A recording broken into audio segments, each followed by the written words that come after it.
Listen, if you get on a mechanical bull, the purpose of that bull is to buck you off. And if you're doing this with your foot and this with your clutch, that's what's gonna happen, right? Especially since we're turning. So sometimes if I see that they just can't get that together, I'll shut them down in that exercise. That's why I tell you guys, you don't have to do everything out here, right? I don't want you to think that. And I'll send you back here and tell you, I want you to practice smooth starts and stops. So Brian, every time I said, okay, Brian, come on. Brian would open up that clutch. Again, anybody could do that. So I want you to, anytime you move that bike today, I'm not talking about if you're going from one side of the parking lot to the other, but if it's from here to there, do exercise number 2. Practice riding in the friction zone. Practice it, practice it. You want to go as slow as possible. That's how you practice, right? And so that way, when you do have to go that slow, that's what you're accustomed to doing anyway. And when you go to turn, nothing changes, right? And if there are changes, which there will be, they're very small changes. And again, I can be off of your bike and see what's needed. If I see the bike starting to fall, I'm saying clutch, clutch, clutch. And Mark is saying, screw you, screw you, screw you, you know.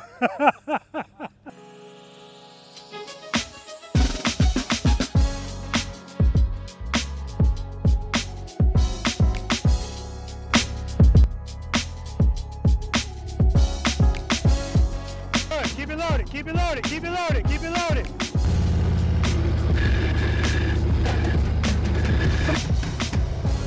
Better not, I'm looking at the camera.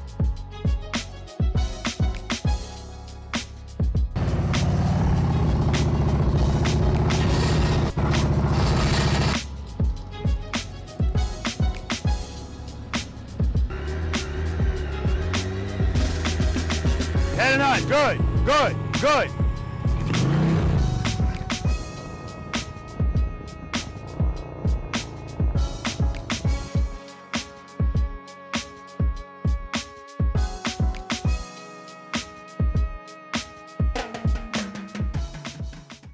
Preloaders, V.I.Preloaders, welcome back to the channel, guys. Always a pleasure to have you guys here with me, and you know this by now, or at least you should.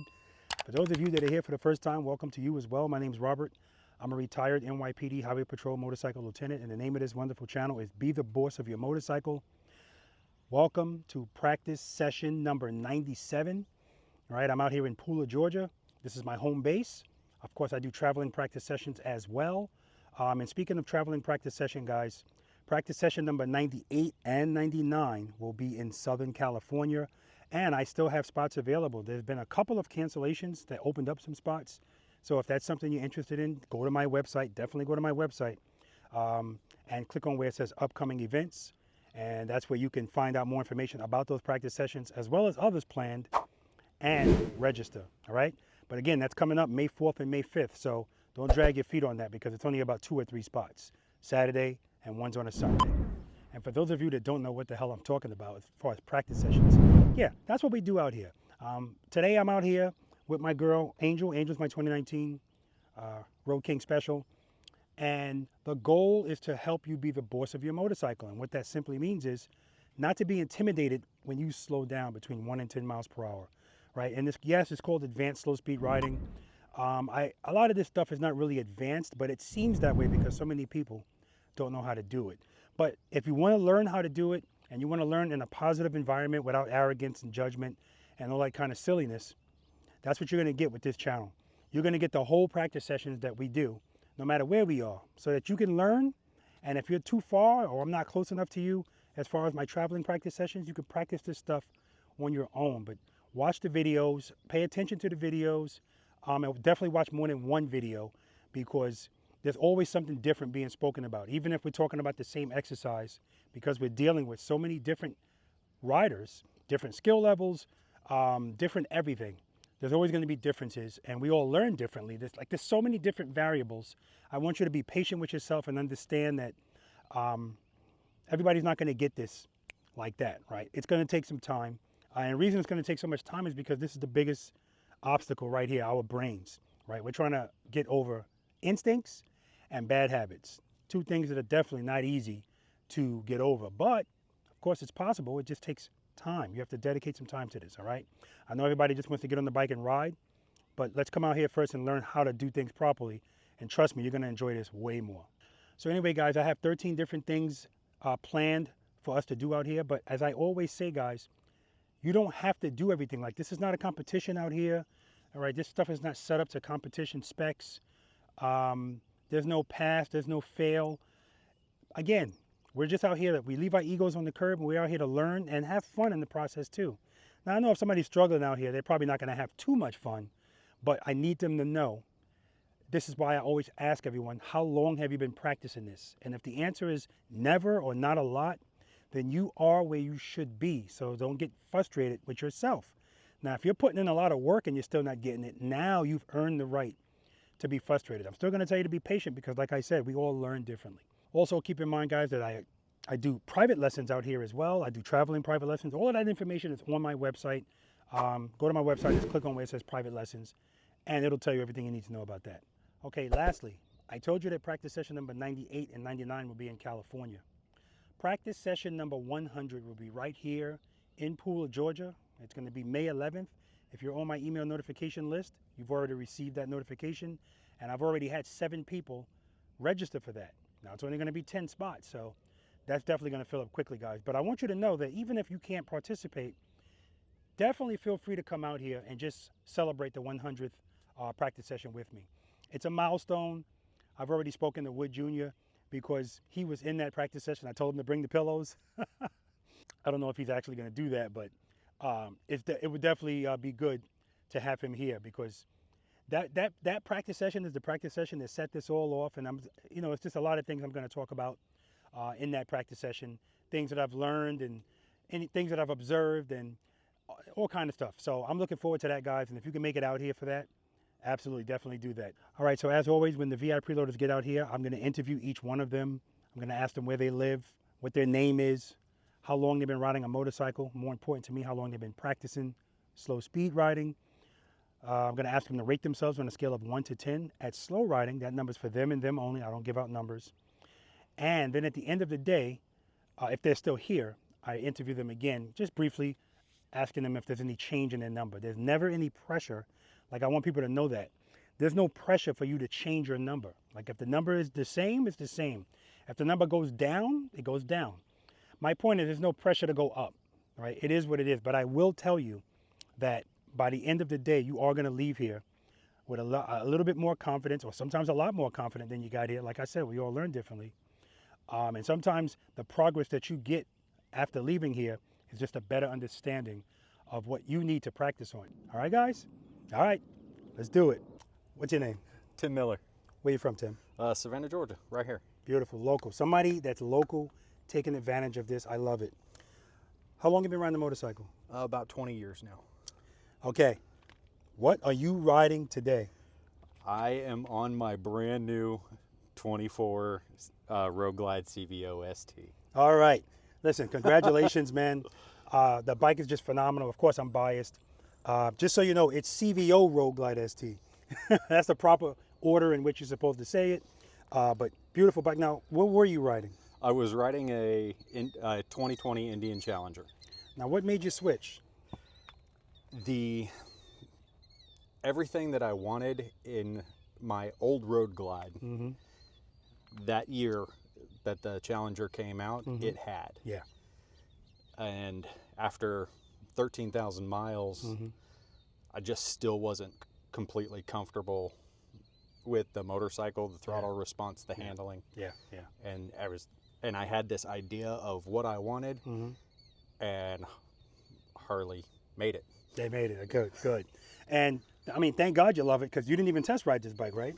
Yeah, they wouldn't let you until you had money on it. Well, good. Congratulations. Of course, I'm sure you're going to show that motorcycle who the boss is. Does it have a name yet? It does. What's the name? Siggy. Siggy. Siggy with an S? Yes. Okay, good. All right.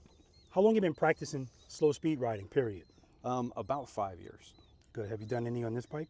About 50 miles worth. Of slow speed riding? Of parking lots. That's what I love to hear. If you had to give yourself a rating, 1 to 10, 10 being the best slow speed, what would you give yourself? Seeing my performance in last class, I said I was a 5. Bad attitude, I'd give myself a 4, especially dating a new motorcycle. Dating, that's what I'm talking about. All right, man, always a pleasure. What's your name? John Koze. Call me Koze. Koze, okay. Where you from, Koze? Sterling, Alaska. How long you been riding the motorcycle? Been riding it since I was 65 years old. What are you riding today? Riding the 2022 Ultra Limited. How often do you practice slow speed riding? Only when I have to at the red lights. Okay, only at the red lights. If you had to give yourself a rating 1 to 10, 10 being the best in slow speed riding, what would you give yourself? Well, after 400 or 500 miles, it's 0. Yeah, okay. It's pitiful. Yeah. Now, you're from Alaska, and then you said you drove to Washington State. Spokane, Washington. And rode your motorcycle here. Yes. The guy just rides and rides and rides. So, but I'm happy to see him here because, and like you said, he started riding at 65. And with all those miles, what do I say at the end of every video, guys? Seat time doesn't equal practice time. So that's why he's here. We're going to get some practice in. I'm looking forward to it. Pleasure to meet you, man. Nice meeting you, buddy. All right. What's your name? My name is Willy Villajoin, Where you from, Willie? North Miami Beach. How long have you been riding the motorcycle? Started riding when I was 14 and stopped riding for a while. And then I rode a little bit more when I was in my 30s.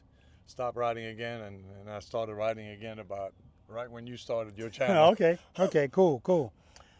What are you riding today? I'm riding a 2005 Heritage. Okay. How long have you been practicing slow speed riding? Ever since I've been watching your channel, I would say, well, not as much as I'd like to, maybe a year and a half. Okay. Yeah. If you had to give yourself a rating 1 to 10, 10 being the best slow speed, what would you give yourself? I'd give myself a strong 2. Okay. Pleasure to meet you, man. Same here. All right. Pleasure. All right, good morning, guys. My wife is sick of you, by the way. I've heard that many a time. I wake up, I hear you. I go to sleep, I hear this guy's voice. Oh, my gosh. She's like, I'm studying for the test tomorrow. All right, welcome to practice session number. Don't say anything. What number is this, John? Oh, I gotta remember What this. number of practice sessions? Yeah. What number is today? Must be about 97 or 98. 97. That's it. I was gonna guess. Not bad, man. Not bad, not bad. 96 last night. Yeah, man. 97. 96, I realized that when I first started that video, my microphone was in noise reduction mode. I was like, why does it sound like that? Like, if somebody revved the engine, I barely heard it. Anyway, by the time I got to exercise number 5, it was corrected. So today's 97. Welcome to this. 98, 99 will be in California, and number 100 will be right here, May 11th. Right? And that's already been sent out. I already got 7 people registered. Andy's one of them. I think, aren't you in there too? No, you're not. I don't think so. You're not. Okay. We know about the egos. We're going to leave them on the curb. What's your wife's name, Willie? Ruby. Ruby. Ruby, you sticking around? Yeah. Beautiful. Always love it when the brides come hang out, and she's clearly his quarterback. You know, he was like, I didn't do the hold harmless, honey. So she said he's horrible with that stuff. It's a team. I always say it's a team effort, right? All right, egos. We're gonna leave them with Ruby, right? You can pick them up before you leave. All right. Now a couple of you guys, we're gonna talk about the penalties now. A couple of you guys, I hope you got it out of your system when you pulled up here because I saw it. Front brake. We're not doing it today, all right? You squeeze that front brake. I'm talking about in the middle of an exercise. 10 push-up penalty, voluntary. The last person that shows up here usually does the push-ups for everybody. So, putting our feet down. If you put your foot down because you feel the bike falling, that's 10 push-ups every time your foot hits the ground, okay? All right, is everybody here familiar with my channel? Yes. Beautiful. Everybody knows what preload and keep it loaded means. All right, got to ask these things. Everybody know what the friction zone is? Yes. Good, because we're going to be living in it today. We're going to be living in the friction zone. Can't always find it. Well, that's something we're going to have to discuss, right? Because we need to be able to find it. It's very important for this shit to work, right? Okay. Brian, how long have you been riding the motorcycle? About 10 years, and then I had a break, Okay. and I just bought this bike about a month ago. While I was down in Daytona, I was going down to Lakeland to get it. Gotcha. How long have you been practicing slow speed on it? Ever since I've been watching you, ever since I thought I was going to get a motorcycle, so I'd say about 2 months. Okay, good. What keeps these motorcycles up at slow speeds? Power to the rear wheel. Sufficient power to the rear wheel, right? Anybody disagree? No. Beautiful. We're starting out good. Okay, so if we all agree that that's what keeps the bike up, then anytime you feel like putting your foot down, if you feel the bike falling, what's the answer? More power to the rear wheel. All right, let's try it this way. 5 steps I want you guys to follow all day today. All day, before you move this bike. Brian, what's always step number 1? First gear. That's right, make sure the bike's in first gear. Step number 2, cozy. Number 2, What's step number 2? preload, keep it loaded. You agree with that? No, What's step number 2? I think it's cover the rear brake. cover the rear brake. Yes, cover the rear brake. Why do we cover the rear brake? Makes that motorcycle stand up. Makes it stable. No. Covering it makes it stable? I don't like that answer. Makes you ready so you don't jerk the bike when you have to use it. That's right. Everybody hear what he said? It makes it so that you're ready to use it, and most likely you won't stab at it if your foot's already on it. So that's why we cover it. Covering it just means we keep our foot on it. You don't have to apply pressure. But if you need pressure today, it's light pressure, right? So the point is we need to be graceful with everything we're doing on this bike today.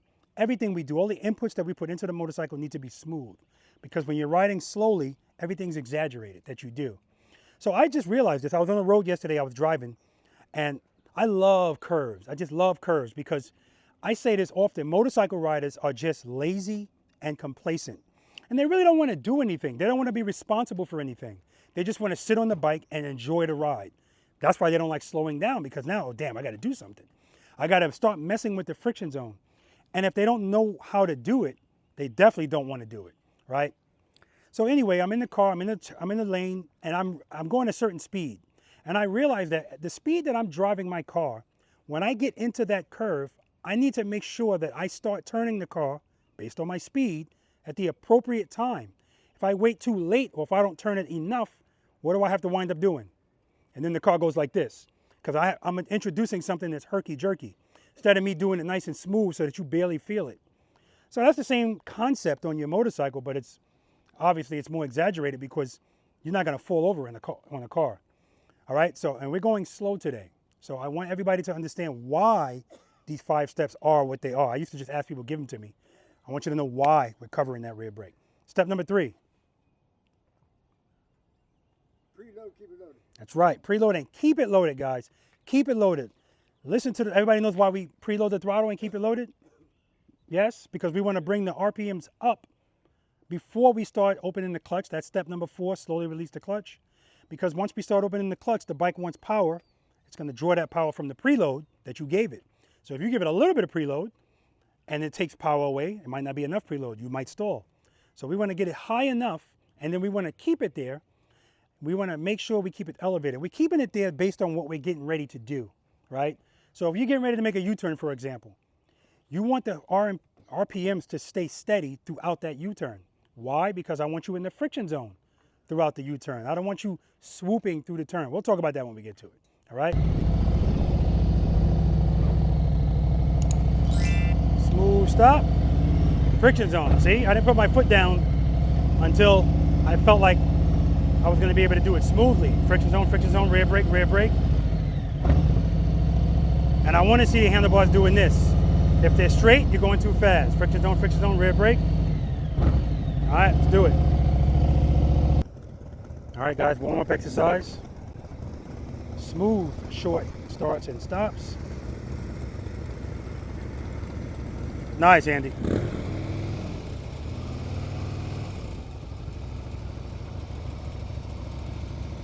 Nice, one more.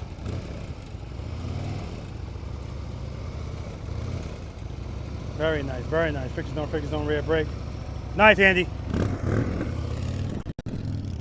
First go. This is Willy. Whoa! Tim duck walking. I hope I caught him on camera. All right, next cone, head and eye, straight ahead. All right, too much speed, Willy. Too much speed. Good. Good. Good. Now see, right at the end, your foot's going like this. That's why the bike's going like this. Ease into that rear brake. Ease into it. Preload. Good. All right, now right there was falling going on. That's why your foot came down like this. Stay in the friction zone a little bit longer.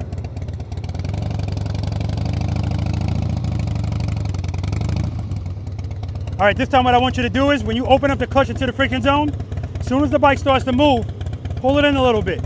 You're leaving it in there too long, so you're going a little fast. That's why it's harder to stop smoothly, all right? Good, pull it in a little. Good, good, good. Friction zone, rear brake. Ah, smashing at the end. One more.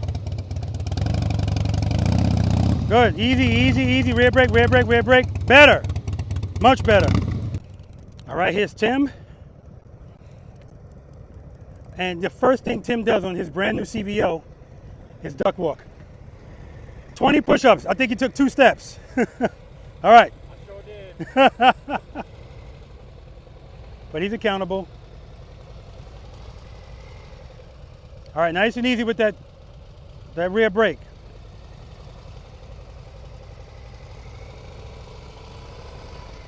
Okay, so like right there, you're not in the friction zone enough. That's why the bike is going wonky. Open the clutch up a little bit more and give me a little bit more preload. Preload's very low. Good. Easy. That's the best one today. Beautiful. Good. Friction zone, rear brake. Nice. One more.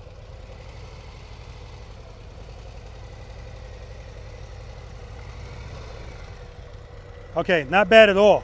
Now it's funny, usually it used to be the horn on the Harley Davidson that would let me know if your RPMs were low. Now it's this air cleaner. Yeah. If I see it shaking a lot, your RPMs are very low. Keep it loaded. Smooth stop, friction zone. Smooth stop, that's 10 push-ups, front brake.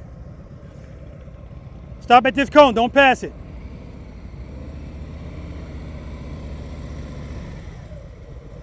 Make sure you keep your head and your eyes straight ahead. You're looking right at that cone, that's why you headed toward it. Preload. Good. Friction zone, rear brake. Good.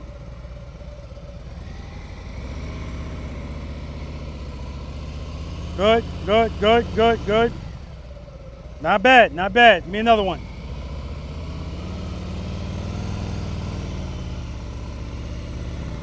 Nice stop. Remember, Cozy, make sure you follow those first 5 steps. That foot, you make sure you pick it up right away. Right now, you're tapping the ground.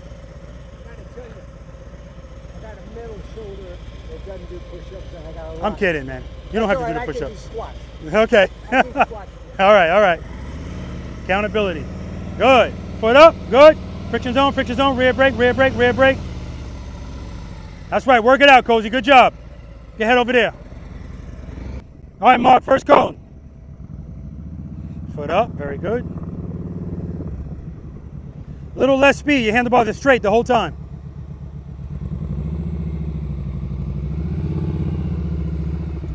Still too much speed, Mark. Like when you open up the clutch, you're keeping it open the whole time. Open it, then pull it in a little bit so you can slow down. Good.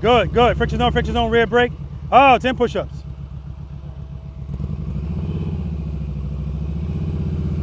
Too much speed. Good. See, I hear it too. You'll preload the throttle, and as you start moving, I still hear the throttle up. That means that you're still giving power, your clutch, everything stays the same. And then near the end, you pull it in. That's why it's like this. So what you want to do is open, close. Not close all the way. One more. Pull it in. Good. Friction zone, rear brake. Much better. There we go. First cone, Brian. He's looking around that fairing because he can't see where that front wheel is.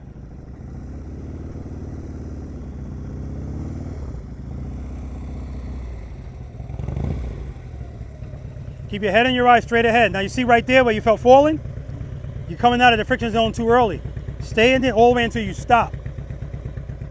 Preload. Keep it loaded. Good. Too much speed.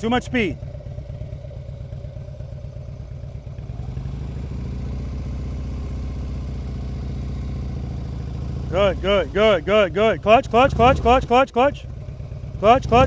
Clutch. All right, we just got here. Don't worry about it. Right now, that's just you doing herky-jerky stuff. Nice and smooth. Preload that throttle. Keep it loaded, Brian.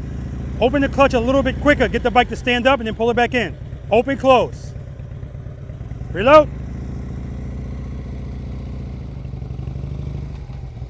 Smooth stop. Whoa, easy, easy. So right there, you're throttling it while you're in the friction zone too much. That's why the bike's jumping. We just got here, man. Don't worry about it. He said it's not as easy as it looks at home. Foot up, good. Friction zone, slow down, slow down. Friction zone, rear brake, rear brake, rear brake, easy. Yeah, right now this is a clutch control thing, that's all. We'll get there. Give me one more.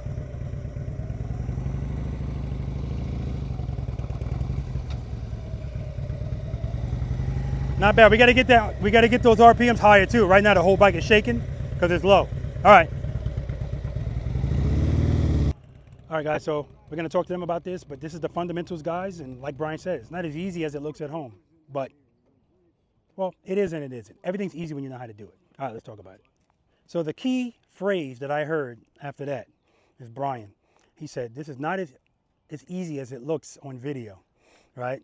So again, it's trust me, it's natural for you, for me at least. As a matter of fact, I expect to see people go fast and stop because, you, like I said earlier, you don't want to feel responsible. You don't want it to be on you, and so you're accustomed to just going faster.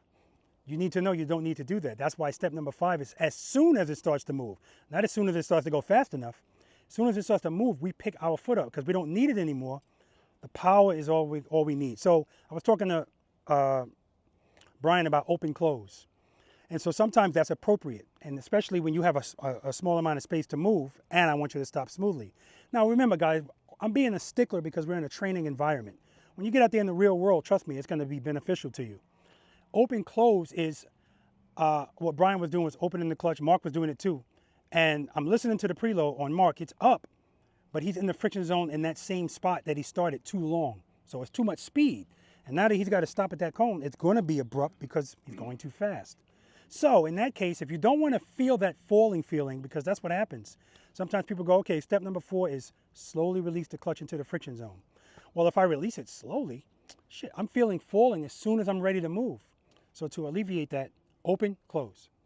Get it to pick up and then bring it back. When I say close, not all the way, or maybe it could be all the way. It all depends on how good the open was. Right? Because if you don't need the power anymore, you don't need it. Open, pull it in. And then if you need it, address it based on how much you need it. But at the same time, rear brake, rear brake, rear brake, rear brake. And what Brian was doing at the end of his, not the last one was good, but right before that, that falling at the end. If you ever get that falling at the end, it's letting you know, I came out of the friction zone too early, right? So let me try this again, because last time I did it, the damn camera cut off, but it doesn't matter. You guys got it. I'm gonna do this again.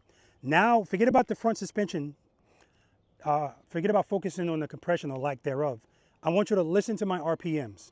All right, just listen to them. All right, I'm coming to a stop. Clutch is all the way in. Raise the RPMs. Up, up, up, up, up, up. When I put my foot on the ground, that's when I pull the clutch in.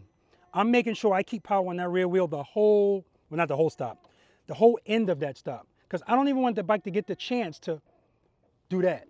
Because trust me, at that speed, it wants to fall. You pull a clutch and it's gonna fall. And you're gonna get this kind of stop. Stay in the friction zone all the way until you put your foot down. And then, but again, everything is smooth. Questions? All right, exercise number 1, guys. Smooth stops and starts. Smooth. See how we were stopping over there, guys? How I stopped here? That's how I want you stopping all day. Now I say that, and then when we get to this exercise where I tell you we're gonna be coming out of speed, people are coming at me so fast that they can't stop that smooth. So I want you to know, even though in this exercise we're gonna be coming at a stop out of some speed, I don't care if you're going 100 miles per hour. If you could do 100 miles per hour and still stop like you were stopping there, I'm good with it. Clearly that's not gonna happen in this distance, right? So it's not about the speed. Like I always say, everybody knows how to ride fast. That's not what we're here for. It's about how you stop this motorcycle. So if you're going faster, don't wait until you're right there to start stopping so that by the time you get here, it's gonna be like that. I want it smooth. Only way it's gonna get smooth is you need to stop and slow down enough so that by the time you get to the last part of that stop, you're going the same speed as you were over there, right? This is, again, the instructions are clear, right? All right, let's see who screws it up. All right, hold up, I ain't finished with the instructions. But you can tell people that have been here before. We heard this route, let's do it. All right. I want you to go down there, follow Andy, ride to me. I'm a stop sign. So if I'm a stop sign, there's no reason to be accelerating highly to me because you know you're going to come to a stop. I want you to go up to second gear. Doesn't mean you have to be going fast to be going in second gear. Only purpose of that is I want you to get accustomed to downshifting while you're braking. And we're going to start braking initially with the front brake, right? With the front brake, we're going to start because we're going faster than 10 miles per hour. Once you get to the part of your speed where the front brake is no longer relevant, or shouldn't be, transition from the front brake to the rear brake and come to a smooth stop, same way you were stopping over there. Same speed, well, same way you were supposed to be stopping over there, right? And then you're going to preload, keep it loaded, follow the first 5 steps, and pull off. Now, again, I'm always watching you guys when you're in line. Tim knows that because Tim was duck walking already, right? So when you're waiting in line, if you have to move your bike up, that's that exercise, right? We're not duck walking, like I said. That's this. I want to say it's laziness, but it's actually more work because you got to move your feet. But I understand this. We got to step outside of our comfort zone. That's all that is. Yeah, it's a security blanket, exactly. We don't need it out here, okay? All right. Any questions? Come to me smooth, and when you stop, I'm looking at your front suspension. Also, this is helping you practice your subtle movements because I'll see people even if I don't see your hand, I can see when you transition from your front brake to the rear because your bike goes like this, right? Smooth off the front, start rear. Now, when should you start applying the rear? That depends. A lot of times I'll be on the front brake all the way until I'm about to put my foot down. And that's when I make my transition because that's when it really matters. Friction zone, rear brake, foot down. All right? All right, let's do it. Exercise number 1, Andy's going to be going first.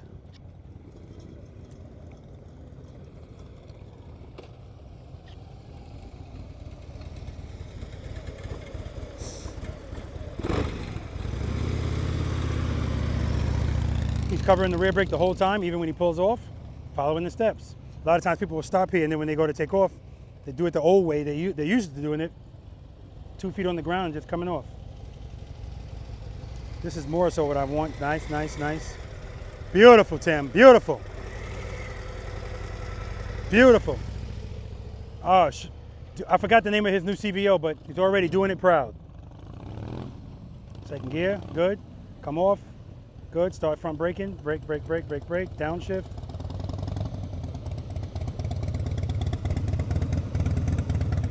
Nice.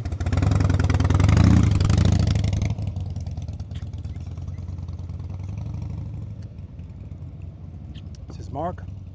Good, front brake, front brake, front brake, front brake, front brake. Not bad at all. In my opinion, you came off the front brake too early, right? Because this is your main stopping power, it just is. It's gonna get that bike to slow down a lot. But it doesn't matter, everything was smooth, good job. All right, this is cozy. Yeah, man. Good, good, good. Friction zone, friction zone, friction zone, rear brake. Nice, cozy. 79 years old, he's been riding, he started riding at 65.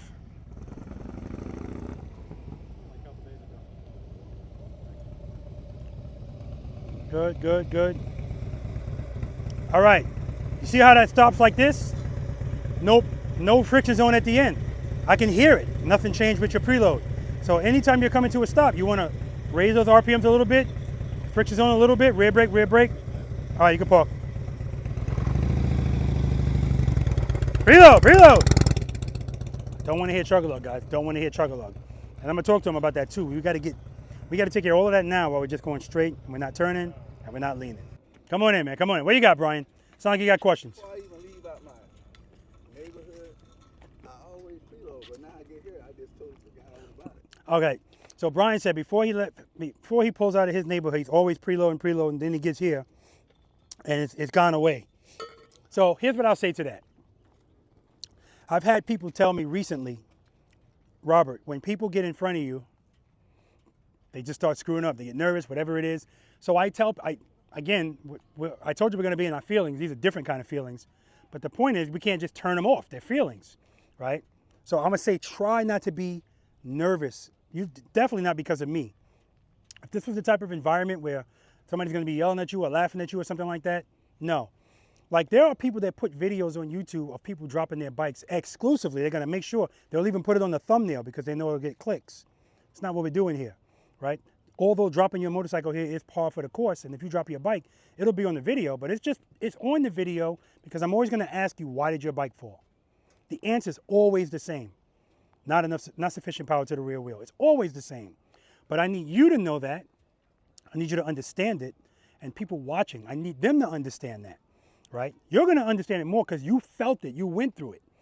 And it's like, damn, sometimes people go, I don't know what the hell I did. I know what you did. You pulled the clutch in. It's the only thing that's gonna make this bike fall at slow speeds, all right? So I say all of that to say, try not to be nervous, follow the first 5 steps, listen to that throttle, and try to, that's your lifeline. So focus on keeping it steady, right? And then you're good, right? But the reason why we got to get through all of this stuff now, making sure we're listening to the throttle and staying in the friction zone, we got to get through all of that while we're just going straight.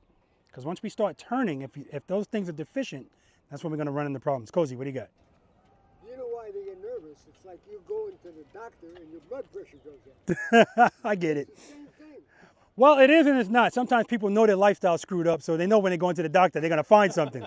So that's why they're nervous, right? But I do get it, though. It's an unknown entity. It's normal for you to feel nervous. And this is Brian's first time here. So, yeah, exactly. So that's normal, right? I don't want you to worry about that, right? Okay. Any other questions or comments? We don't do complaints. No, sir. Outstanding. All right, exercise number 2, guys. I want you to remember, that's how we're stopping all day. What we just did. What you guys just did here. All day. All right? Exercise number 2, we're going to be doing some more of that. Now, Cozy told me when he first got here, the only slow speed practicing he does is slow riding up to a red light. So he's going to kill this. I know it. Because this is all he does. He's going to be the master at this. We should let him go first. But no, we're going to let Andy go first. All right, this is the slow ride, guys. I'm going to walk next to you while you ride. No rear brake. Definitely no front brake. We're going to do this with clutch control. So remember when I said to you, open, close. That's the key to this. If you open the clutch and keep it open too long, you're going to pass me. If you pass me, I'm just going to tell you, stop, go around, do it again, right? Because I could do that today. We don't have a whole group of people. All right, open, close. So when I say, okay, are you ready? I'm going to be standing up there. You guys are going to ride to me at a normal speed like you normally would. Again, we're practicing stopping smoothly. I'm going to say, are you ready? Yes. Foot off the rear brake. That's the last time you're going to hear me say that today. Let's do it. I'm going to start walking. You're going to start riding. I'm going to walk at a normal pace. Open your clutch and then pull it in. And this time I mean all the way in. Because you give yourself enough momentum where you can just do this. But don't give yourself too much because you don't have a brake to slow you down. I'm letting you know that. And anytime you feel, uh-oh, open, close. That's all you need to do. Open, close. But now some people, again, the other thing that practicing gives us is it's going to make us, I always say it changes our lens, but it also changes how we react to what we hear. Like some people that think, oh, my RPMs, aren't they too high? Because they still don't understand it's fine, right? Your bike is meant to ride in the friction zone. You're okay. Too low is what's going to cause you a problem. It's also going to change what you feel. It's not going to change what you feel. It's going to change your reaction to what you feel. So if I tell you when you feel, uh-oh, open the clutch, somebody like me might be opening my clutch every 3 seconds, where somebody else might be opening it every half a second. Uh-oh, uh-oh, uh-oh, and they wind up going too fast because the whole time their handlebars are straight. I like you to do this, guys. That's why when we do that exercise, I told a couple of you guys, I told Mark too, you're going too fast. Your handlebars are straight from cone to cone. I should see this. I want you to work it out, right? I love imperfection out here because we learn from imperfection, right? Who here was in the Air Force? Cozy. Did you fly? Yeah. Okay. Did you do flight simulators? Yeah. You ever do a flight simulator and it was a flight that nothing ever went wrong? No. Exactly, right? Because you're not going to learn anything. So something has to go wrong for you to learn, right? To add a tool to the tool belt, to add it to your muscle memory. And you have to reinforce it by continually doing it. If you do this once and say, Rob, when's your next practice session? All right, I'll come back then, and you don't do anything in between, you know, it's kind of pointless. We got to get it in there, right? Nothing worth anything is easy. That's what I like to say. Okay, any questions on that? All right, let's do it. Like butter. All right, ready? Let's do it. No break.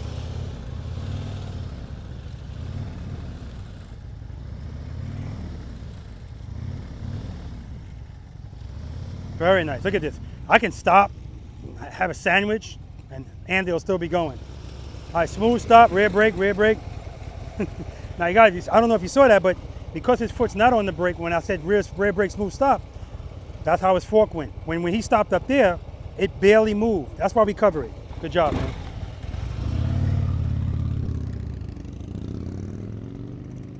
That's why I make them still stop in this exercise. I want them to see the benefit of covering the rear brake. And most of them do. All right, stay in that friction zone a little bit longer. All right, you ready? No rear brake. Let's do it.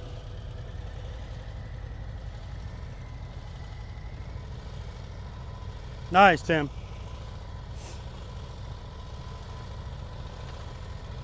All right, smooth stop, rear brake, rear brake, rear brake. Outstanding, outstanding, Tim. I think it's the ST. No, he was good on the Challenger too. But he's going to be better on this, especially once we start turning.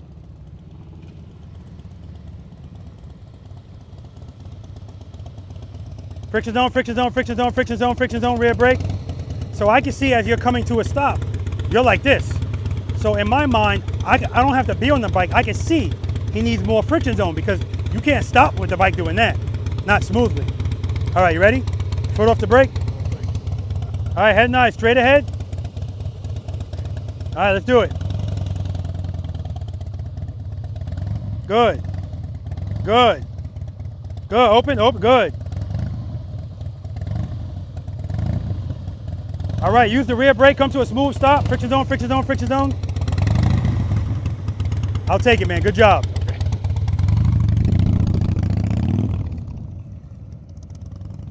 All right, that's three in a row.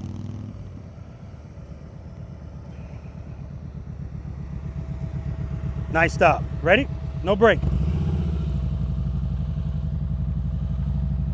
Uh-oh, uh-oh. Do it again, you passed me. Again, he stayed in the friction zone way too long. And in my mind, I'm like, okay, that's enough, but I still hear him in the friction zone. And I'm like, this is kind of like a downgrade, so. All right, nice and easy. Stay in that friction zone a little bit longer, Cozy. All right, you ready? Let's do it.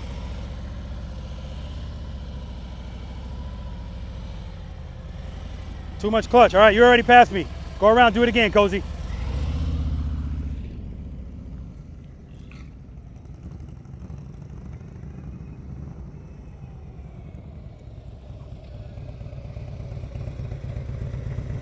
Yeah, so same thing.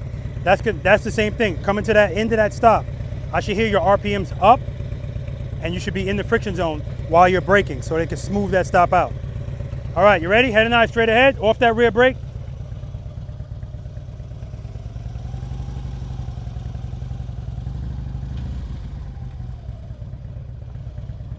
Good.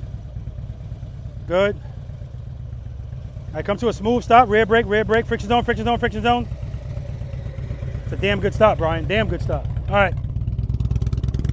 He almost passed me. Almost.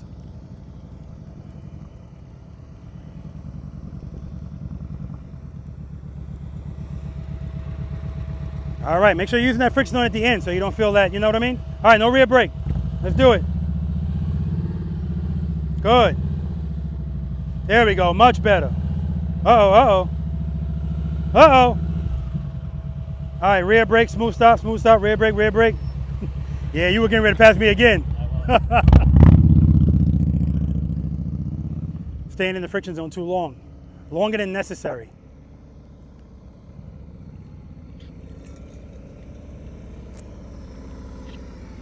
Friction zone, friction zone, friction zone, rear brake, rear brake, rear brake. All right, better. All right, you ready? Remember, open, close. Don't stay in the friction zone too long. Off the brake. Close. Close, close, close the clutch. Good. Open, close. Open, open, open, close. Come to a smooth stop. Rear brake, rear brake. Friction zone, friction zone, friction zone. There you go, Cozy. Good job. All right, guys, you know what time it is. Trust and believe time, exercise number 3. Talk to them about this exercise first, and then we'll do it. Let's do it. Any questions on that, guys?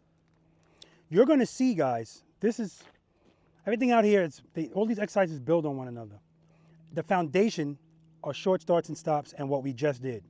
That's the foundation. Now, what we're about to do is as well, but the good thing about short starts and stops and the slow ride is you can do it every time you ride your motorcycle, every time, right?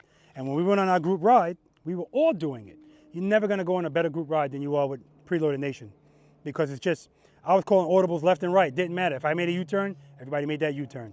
When we were approaching the red light, we may have put our foot down twice at a red light. Other than that, we would just go slow, green, we were going. So beautiful.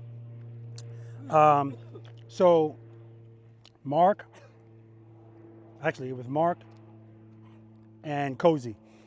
The clutch was open just too long, and that's what was happening. That's why you passed me. And I'm looking at your bike. Sometimes I don't even have to be on your bike to know what needs to be done. Like if Cozy was, no, was it Cozy? Who was it? No, it was Willy. He was coming to a stop, and was it Willy? I don't know. Coming to a stop, and the handlebars are like this. Yeah, it was Willy. And I said, if you're ready to stop and your handlebars are still like this, you got to open the clutch a little bit more, because there's no way your stop's going to be smooth like this, right? And we don't stop with the handlebars turned. And sometimes when people are into that falling time to stop thing, if they're doing this, if the time to stop ends like this, that's what they're going to feel, right? All right. Preload. All right. Any questions on that, guys? I want you to remember what we did there and remember open close, because it's going to be relevant later. All right, trust and believe time. Does everyone here trust and believe that as long as you provide sufficient power to the rear wheel, the bike will not fall? I know it in my head. Yes. It hasn't reached my heart yet. Gotcha. Anybody else in that same boat? We'll see. Okay. Okay, good. I know Andy's not. He trusts and believe. So Andy, you're the only one that trusts and believe here. That's fine. But trust and believe is so important, guys, because that's the key to open the door. Because everybody has the same fear. I don't want to fall. But if we trust and believe that this will prevent the bike from falling, boom, everything else becomes so much easier to learn, to tackle. It doesn't mean now I want to start doing, 18, 17-foot U-turns. That's not what any of this is about. It is for some of us at some point. But like I always tell people that are turning like that, it starts here. It starts with the trust and belief. You got to trust this, right? The only way we're going to trust that is we got to reprogram our brain to disassociate putting our feet out when we feel, oh crap, that. And the beauty of this is, I don't, that feeling that you get right here in this exercise, we're not even moving, right? It still doesn't make it feel any better. Like nobody likes the feeling of falling because it's a feeling of being out of control. But once you get that oh crap feeling and open up that, I'm talking about a real pucker effect. And you open up, there we go. You lasted longer than I thought you would. We were taking bets, Andy. As long as you open up that clutch and the bike stands up, that's when you really start to trust it, because you felt it and it worked out. And I'm gonna tell you something right now. This is always better when I'm doing traveling sessions that people pay. If your bike falls with sufficient power, I will give you your money back. That's what I usually say. The money back, I'm guaranteeing you it won't fall, right? So, keys to success. We're gonna follow the first 5 steps. Make sure the bike's in first gear, cover the rear brake, preload the throttle, and keep it loaded. Because what often happens is when people get to the next steps, they're concentrating on that, they forget about the preload, right? Keep it loaded. I'm gonna be standing right next to you.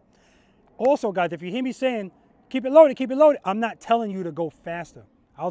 People will hear that and they open up their clutch. If I say clutch, that's when I'm telling you to open your clutch because you got it in too much, all right? But anytime you hear preload, it just means your throttle is too low. Raise it up. Step number 4, like I talked to you about earlier, bring the clutch right before the friction zone, right before it. Now, I don't know about you guys, but when I'm standing next to your bike, I can hear when your bike's in the friction zone. Even if it's a little bit, I hear it. And you should be able to feel it. If you're trying to keep that bike still and it's moving, because I don't want it moving, you're in the friction zone. Pull it in a little bit. But I want you right before it, so when you need it, boom, that's all you need to do. And that makes it a lot better than having the clutch all the way in. And I say pick up your foot, which is the step number 5. Go ahead, what you got, Brian? Oh, no, I was just Oh, okay. just rocking with you. Okay. And when I say, I'm going to tell you when to pick up your foot, I had to change that. And it makes sense, because when you have a pucker effect in real life, it's not planned.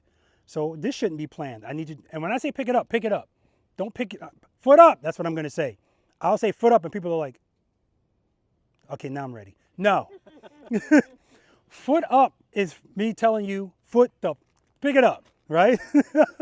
All right, step outside of your comfort zone because know that you're standing right, you're right there, I'm right next to you. If anything happens, I'm right there, as long as it's coming my way. If it's going the other way, I can't help you. But you know what can help you? That, because that's the exercise. When you feel falling, as soon as you feel falling, open your hand, right? You don't have to pop it open. But the good news is, even if you pop it open, like popping the clutch scares people. We're not riding high boosters out here, right? So don't worry about that. If you pop the clutch, that's why we're always covering the rear brake. The rear brake gives us correction and control. So you're still good. The bike's not gonna fall if you pop it, I can guarantee you that, right? And at the end of that, guys, I want you to come to a smooth stop. Now, people feel like this is an emergency thing because the adrenaline, everything's high. So when it's time to stop, no, I want you to stop all there, like I said, just like we were stopping over there. Now, the goal of this is not for you to see how long, well, actually, no, I don't even have to say that anymore because I'm gonna say foot up. So when I say foot up, don't pick up your foot and just open your clutch without feeling falling. You have to feel the falling. That's the only way we're gonna reprogram the brain. You gotta feel it. That way the association of falling will be with this, okay? All right, I'm gonna demo it for you in two ways. First, I'm gonna address the feeling of falling as soon as I feel it. And if I address it as soon as I feel it, very minimal. Small, the bike barely does anything. Then I'm gonna wait a little bit longer. I'm gonna let it kind of fall over. And then I'm gonna open my hand. What it's gonna do is if the bike's falling to the right, it'll just go to the right, but eventually it's gonna stand up because that's what it always wants to do. And then I'm gonna come to a smooth stop. Questions? All right.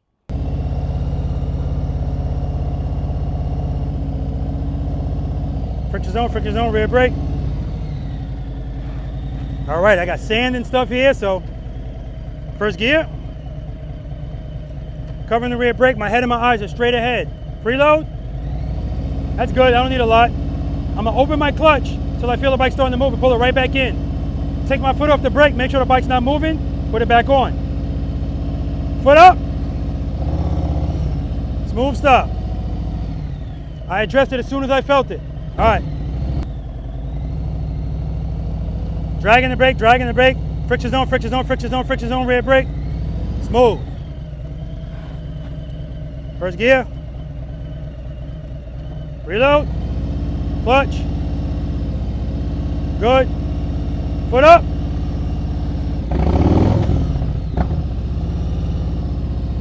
Move stop. So the point is, guys, don't give up. Like sometimes people will be, even if they say, I know this is the answer, if they start opening their hand and they're not getting the relief that they want, foot down. Don't give up. If you still feel falling, it just means you're not in the friction zone enough. That's why we agreed sufficient power is what keeps the bike up. So again, if I address it as soon as I feel falling, that's all I need. If I wait longer and do the same thing, it's not sufficient anymore. So that means I'm gonna have to give it more, and that you heard right there, I actually throttled it too. If I have my preload higher, I won't even need to throttle it, all right? But anyway, the point is, I'm basing what I'm doing on what I'm feeling and everything else that's going on. All right, we got Andy here. And I have him come from this angle because I want to see what they look like making these turns. Do they make it 90 degrees or do they try to swoop it? All right, Andy. You ready? Foot up. Smooth stop. Beautiful job. 4, exercise number 4. All right, another one, nice.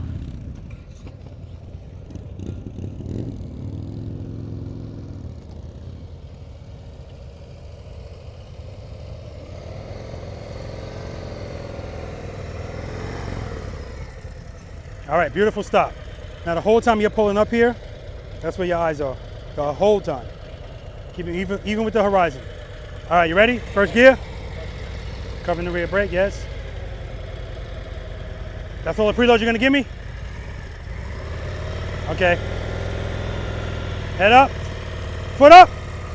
Clutch, good. Now right there, you felt, uh-oh, and I saw the hand pull the clutch right in. All right, let's try it again.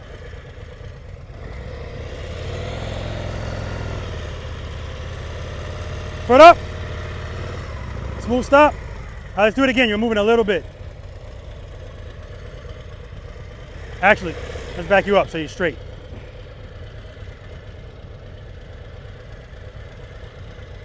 All right.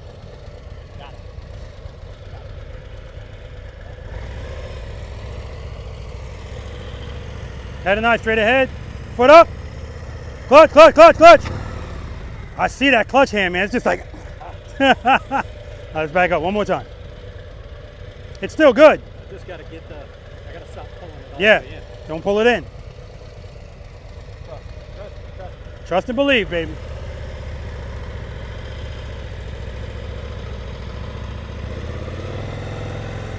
Make sure you're not in the friction zone. You're in the friction zone. I see your bike sitting. If I see your bike sitting, you're holding it with the rear brake in the friction zone. I don't want you in the friction zone. You're sitting, you're sitting. Pull the clutch in. There we go. That's how we learn our friction zone. Foot up. Clutch, clutch, clutch, clutch. You pull it in again. All right, go to the next exercise. Yeah, I see his hand. Like as soon as he starts to move, he pulls it all the way in too.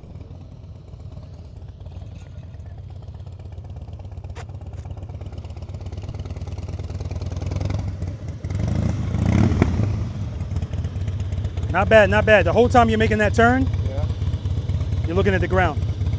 Yeah. Make sure you keep your head and your eyes up. All right, you ready? First gear, yep. Preload. Head and eye, straight ahead. Clutch right before the friction zone. Foot up. Clutch. I grabbed the front brake. I appreciate your candor.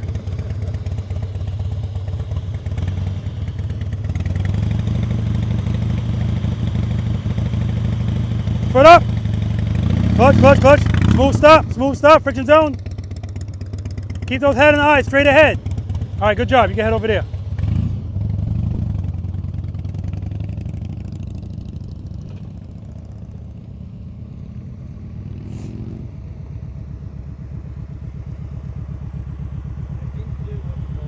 Yeah, exactly. And so, yeah, and that's why you felt that falling. Friction zone, friction zone, friction zone the whole time, especially in the turn.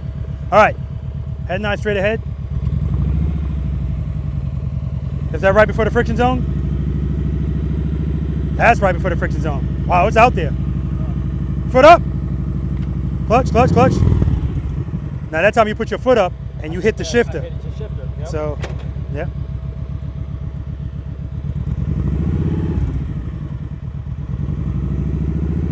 Clutch right before the friction zone.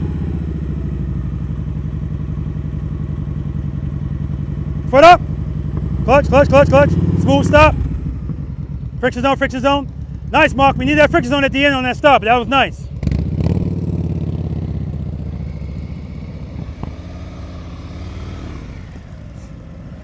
All right, make sure we're using that friction zone.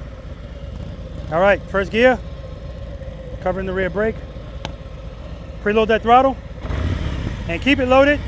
Clutch right before the friction zone. Foot up. Smooth stop. All right, try it again. You were moving. Make sure when you pick up your foot, the bike's not moving at all. Preload. Head and eye straight ahead. Foot up. That's okay. Clutch, clutch, clutch, clutch, clutch. All right, cozy.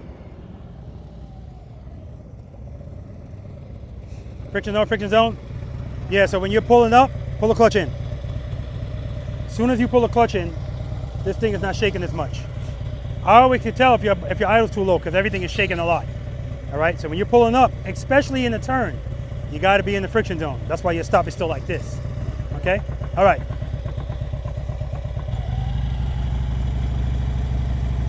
Make sure that bike's not moving. Good, good, good.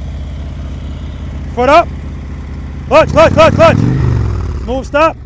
Smooth stop. He's coming for you, Andy. Good job, man. That was good. That was good, man. All right, guys, we're going to move on to exercise number 4.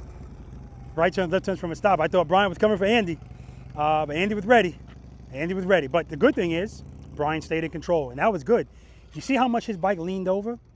That's a pure indication of not addressing it as soon as you feel it. But the good thing about that is it's going to help him transform his brain more because it's more extreme. All right, let's do it. So I forgot to say this in the beginning, but it's important that you know the goal here is to leave with a better understanding of what you need to work on and to raise your confidence. We're dealing with small victories here. You're not going to get everything today, right? So trust and believe is an exercise that I want you to practice in a parking lot, right? But keep in mind, that exercise is always relevant when you're on your bike, always. Anytime you felt you do that, that was trust and believe, and you didn't do the right thing. You should have just opened up your hand, right? And that's why we don't duck walk, because duck walking is not trusting and believing. Once the bike's moving, we don't need our feet. This is why shorter people worry so much about slow speed maneuvers. Again, you don't know what you don't know. And your options out there are limited to your skill level. So if all you know is duck walking, yeah, that's going to be a concern for you because I'm too short. My feet can't really touch the ground. When really, once the bike's moving, we don't need the feet, right? Okay. All right. Speaking of trusting and believing, exercise number 4, right turns, left turns from a stop. Now, I already saw Cozy over here practicing this, knocking down all my damn cones. But, Cozy, you look good, though. You look really good. This exercise is basically a gravel road. That's what I want you to look at this as. This is a gravel road. So I don't want any leaning in this exercise. I'm talking to all of yous. What's your strength? Right turns or left turns? Right turn. I don't know. You don't know? Well, we'll find out today. Mark doesn't know. How about you? I don't know. You don't know? Cozy? Same. Same? You don't know? Okay. All right. I ask you that question because sometimes when I ask people that, the answer that they're giving me is really referring to U-turns. They're not referring to this. Remember I said you don't know what you don't know? Most motorcycle riders don't turn like this because this kind of turning, you have to be very comfortable riding in the friction zone because we're going very slowly, but now we're turning. So keep in mind that turning the bike, which most motorcycle riders don't want to do, we like to ride straight. I'm not going to say we because I'm including myself in that. Motorcycle riders, for the most part, like to ride straight and make slight turns. That's why the kind of handlebars they put on the bike don't really matter. And when they learn how to ride, then they realize, oh, can't reach my clutch. You know, everything is uncomfortable. Now they have to change them. Okay. So on the approach to this, guys, by the way, I'm just going to tell you this for informational purposes. 7.5 feet is what you have to work with in there. It's plenty of room. But again, this is not a competition. So when we start turning, come on in here, guys.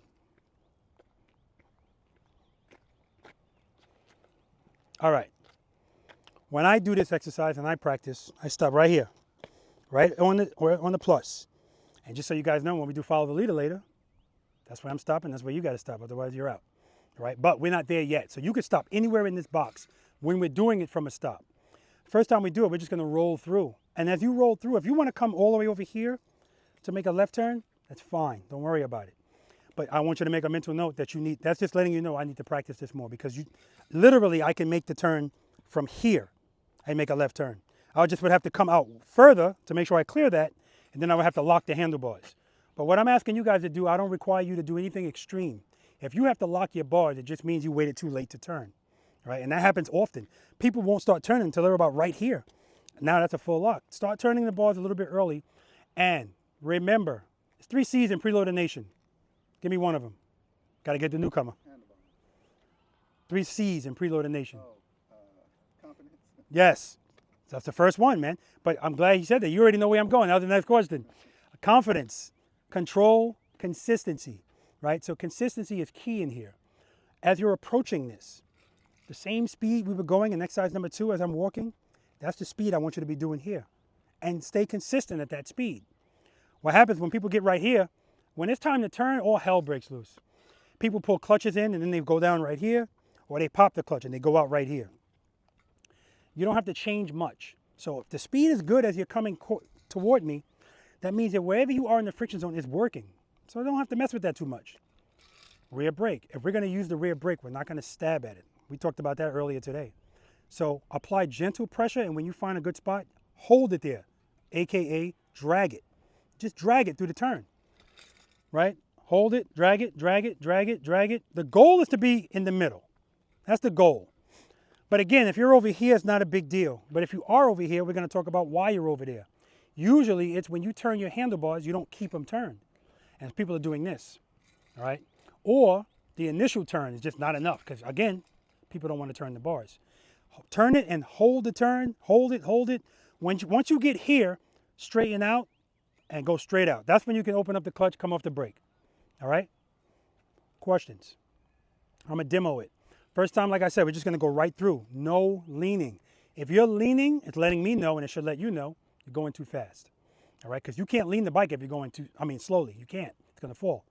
So, straight through. Then when I tell you to come to a stop, again, you can stop anywhere with your front wheel in this box, anywhere. So some people say front wheel, Rob, right? All right, good. I'm in the box. That's fine. It's not a competition. And then lastly, I'm going to have you stop, make the turn, and stop. Now, when Mark made the turn, the reason why I have you guys set up for exercise number 3 like that is I'm already priming you for this. I want to see how you approach this. Remember, friction zone, rear brake, rear brake. Yeah, it's good to stop smooth, straight. But when we're turning, it's essential, right? You have to keep power on that rear wheel because then that whole falling time to stop thing, that's probably not going to work because now the handlebars are turned. Friction zone, I'm not going to get out of the friction zone until I straighten out those bars and then bring it to a smooth stop, right? Smooth stop. All right, so this speed is good. I like it. Oh, let me say this too. If I'm approaching and I'm like this, I can't start making a turn like that. So that lets me know I need to go into the friction zone a little bit more, maybe apply a little bit more rear brake because I want the bike to be steady before I start turning, all right? Reload, foot up. All right, that's good. Start dragging, head nice. Dragging, dragging, dragging. Clutch, clutch. Good, right in the middle. And then when we come to a stop, we're still practicing smooth stop. Friction zone, friction zone, friction zone, friction zone, rear brake, rear brake.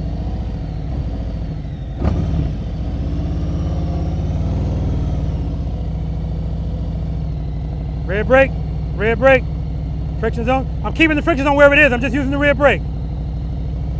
Now I'm good.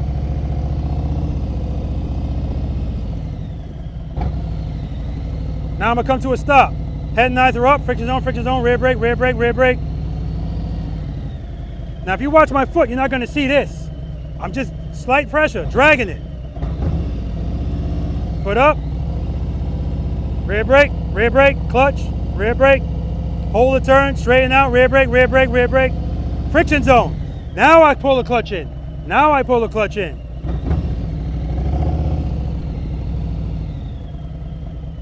Questions? All right, let's do it. Andy's first. Andy is excellent in this exercise, excellent.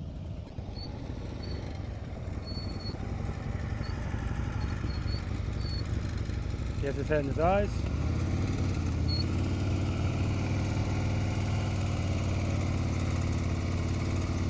That's the only time when your balance is relevant when we're riding these bikes. Good job. When you're barely moving. But once the bike's moving, our balance is not that relevant. Sufficient power to the rear wheel is what's keeping it up. Good. Get those head and eyes up. Good. Start turning. Excellent, Tim. Excellent.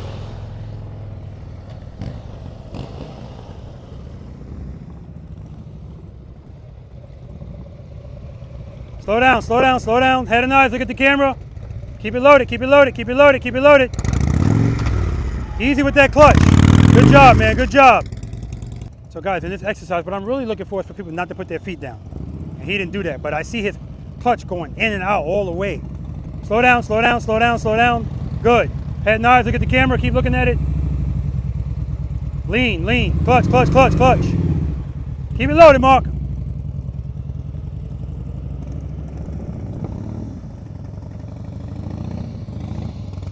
Slow down, slow down. Good. Head and eyes, look at my camera. Keep looking at it.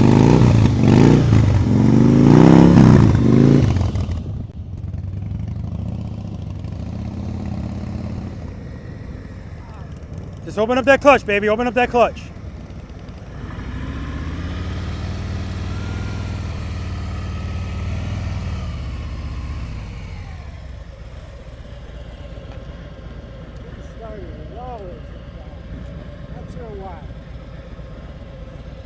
So the only thing that's going on here if you're not opening the clutch enough, that's all. You feel falling, you know you're not in the friction zone enough. Open it up a little bit more. Good, open it, open it. Head and eyes. You're good, you're good. Go through again, Andy, go through again. Straight through. Straight through. Ah, see how he slowed down to the appropriate speed?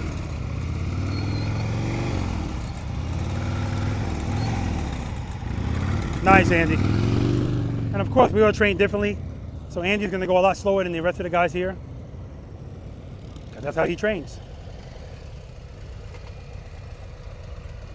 Straight through. Head nice. Clutch, clutch, clutch. Good, good, good. Nice and easy, nice and easy. I don't care how sloppy it looked. That was beautiful, Tim. Beautiful. Beautiful. All right, Brian, let's do it. You're good. Slow down. Good. Stay at that speed in the friction zone. Keep the throttle loaded. I don't have no preload. Clutch, clutch, clutch. Good, good. Here we go. Work it out, baby.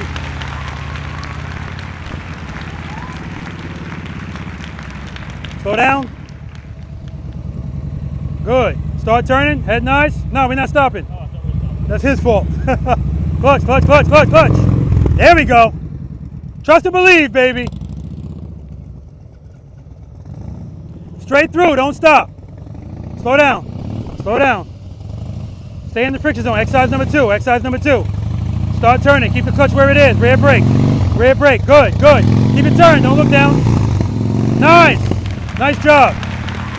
Straight through. Straight through. Nice and easy. Start turning. Easy with that rear brake.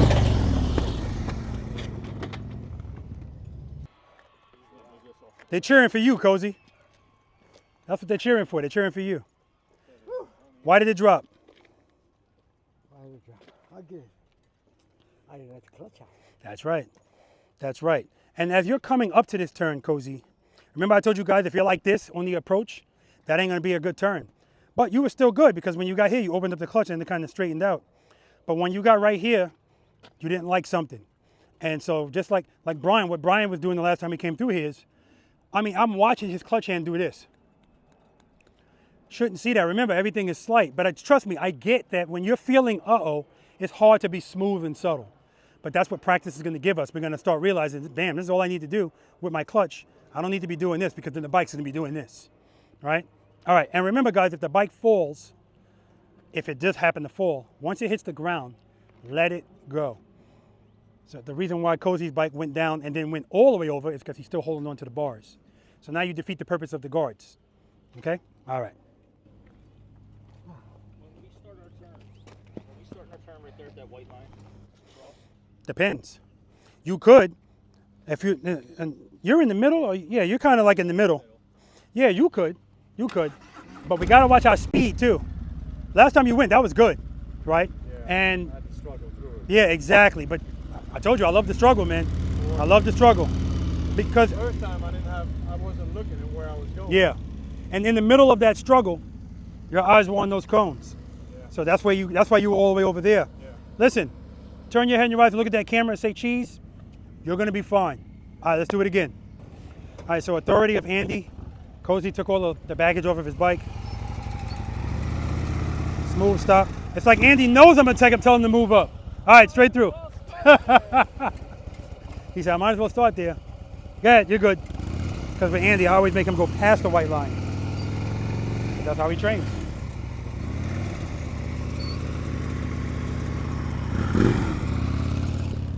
Andy wasn't here at the beginning, so I didn't interview him, but Andy always rates himself. The last time he rated himself in practice session 96, it was an 8.25. That's why he's past that line to stop. Come to a smooth stop. Nice. All right, Tim, straight through.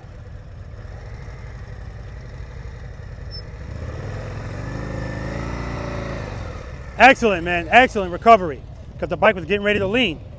As soon as it was getting ready to lean, clutch open, picked right back up. All right, two things. One, you ain't ready to do this from here, so let's back up. Ahead. All right. 2, every time you start, you're starting with too much speed. Remember, I want you doing it just like we did it there. Nice and easy. I want you to be using the friction zone all day today. All right? All right, we're going straight through. Preload that throttle. Right before that turn, turn your head and your eyes, look at that camera. Keep it loaded. Foot up, clutch, clutch. All right. Clutch is not open enough, that's all. It happens, man. Good. Start turning, keep it loaded, Clutch, clutch, clutch. You're good, clutch, clutch, clutch, clutch. Now the whole time that bike was falling, I'm looking at your hand, it's closed. All right, but listen, that's not bad at all, man. This is the first time you put a foot down. All right, we'll do it again.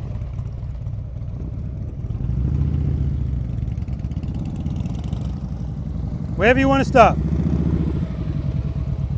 All right, coordination. That foot shouldn't be behind you on the stop, okay? All right, straight through, Mark. Head nice. Too much speed, Mark, too much speed. And that's why he's leaning.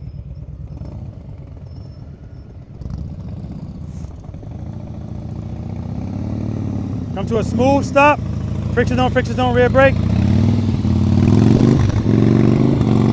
Supposed to be stopping, Willie. We're supposed to be stopping right here. I say come to a smooth stop, all right.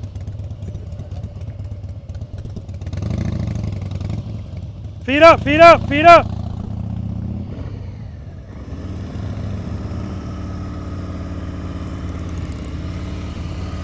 Nice and easy. Start turning, easy with that rear brake, Cozy. Easy with that rear brake, you're jabbing it.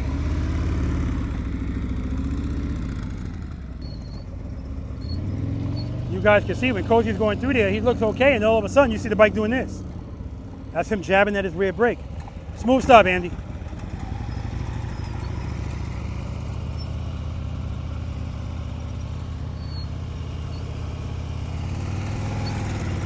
Beautiful, right turn's next.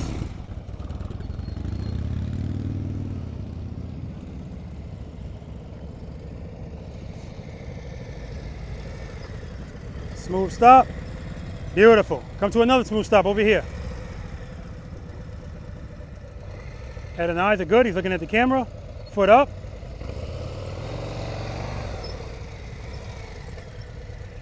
Give yourself a little bit more clutch at the beginning. And that way when you get to the turn, you don't feel that. But the last time you were turning, I saw the bike getting ready to lean. You addressed it right away. That was beautiful, man. Right turn's next. Nice and easy. Slow down. Good. Good. Smooth stop. Because even right there, I'm like, hey, I still want you to go slower. I don't want you using any momentum as you're rolling here. Friction zone, that's what I want you doing. All right, you ready? Coming to a stop over here. Preload. See, you started with no preload. Start turning, keep it loaded. There we go. Clutch, clutch. Well, and not only that, you got no preload. None. You're coming almost at idle. You got to give me a little bit of preload, okay? All right. Preload. Act like you're back at your neighborhood.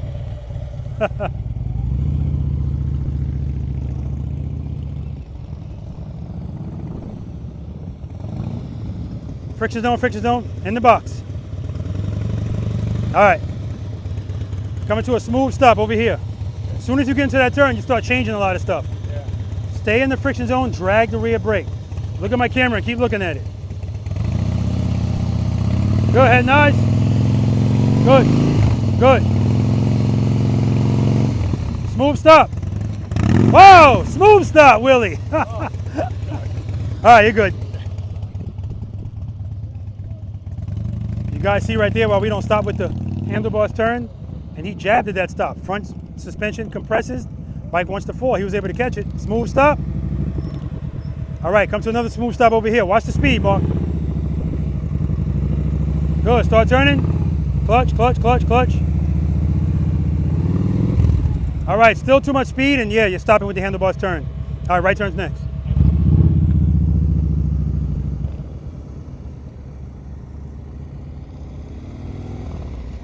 Smooth stop, friction zone, friction zone, friction zone. Much better, much better.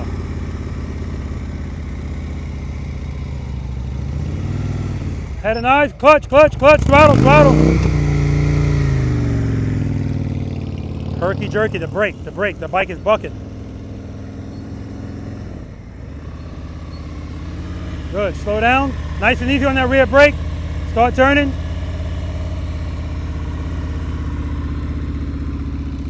All right.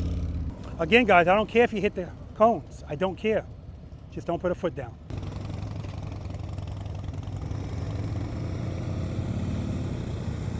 Excellent, Andy, excellent.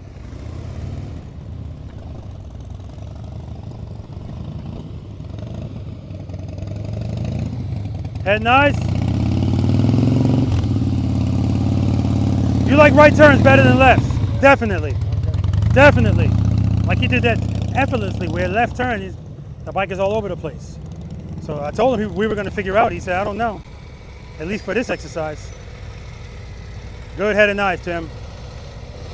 Clutch, clutch, clutch, clutch, clutch. You're good, you're good, you're good. That time he felt falling and he did some, you know, he opened the clutch really quickly and then pulled it back in. That's why you saw it jump and then almost fall.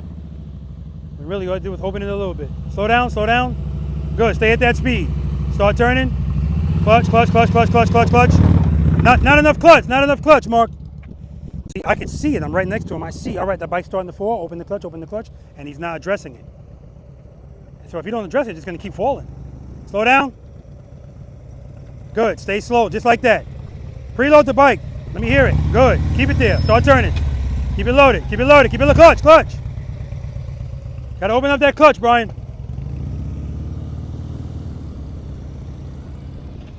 This is why we're here. This is why we're here. All right, nice and easy, Cozy. Good. Start turning.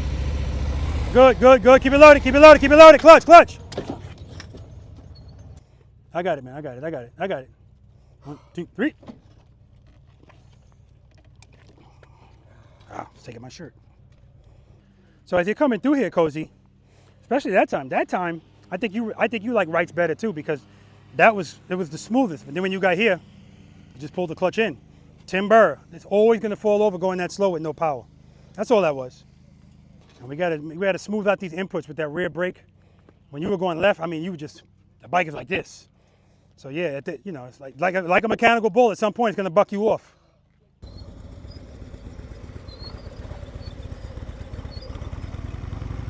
Beautiful. That's 10 push-ups, Andy. I know.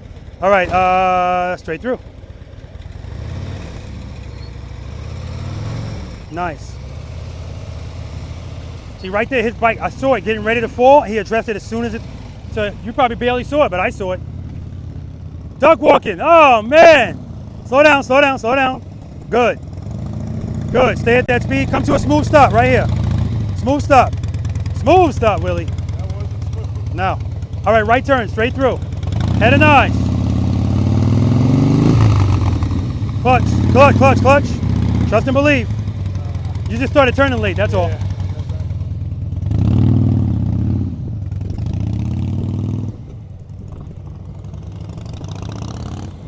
Smooth stop, smooth stop. I mean, the stops don't get no smoother than that. I don't see any compression in that front suspension. Beautiful, straight through.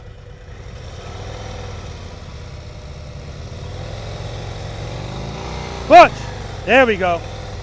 Just address it sooner. Address it sooner. That's the only reason that bike is leaning so much, because it starts to fall, he's not addressing it. Smooth stop.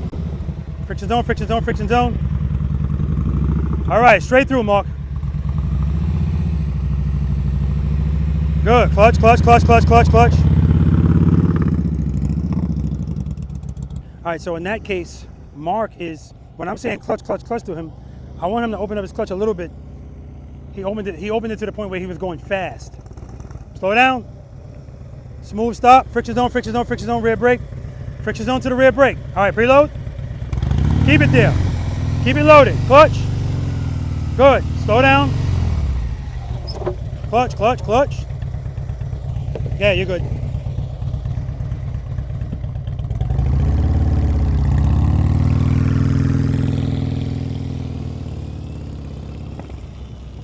Smooth stop. What? Not here. No, smooth stop. For you, it's up there. All right, another smooth stop here and then break time. You know I don't feel bad at all about grabbing that front brake there. I know you don't feel bad about it. It's what I needed to do for that circumstance. You think so? Okay. That or I would have had to go, I would have ended up stopping further out than I wanted to. I'm talking about when you stop right here before when you grab the front brake. Oh, Not over there. distracted.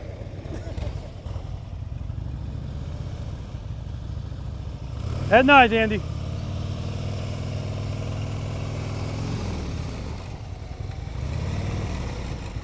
Oh, all right, take a break, Andy. That's because you took your foot off of it and put it back on it. I know why I did it. Oh, okay. Andy said, I know why I did it. And that's what's key. If you know why you're doing smooth stop, smooth stop. All right, coming to another smooth stop over here. Too much speed, Willie. That's why you're leaning. Front brake, 10 push-ups. All right, take a break, Willie.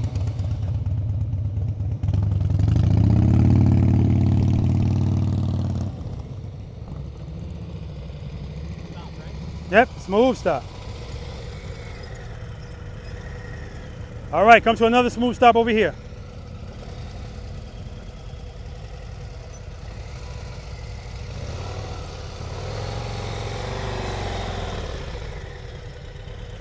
So it's a good job because your throttle's good, but what's happening is you're not addressing that feeling of falling as soon as you feel it.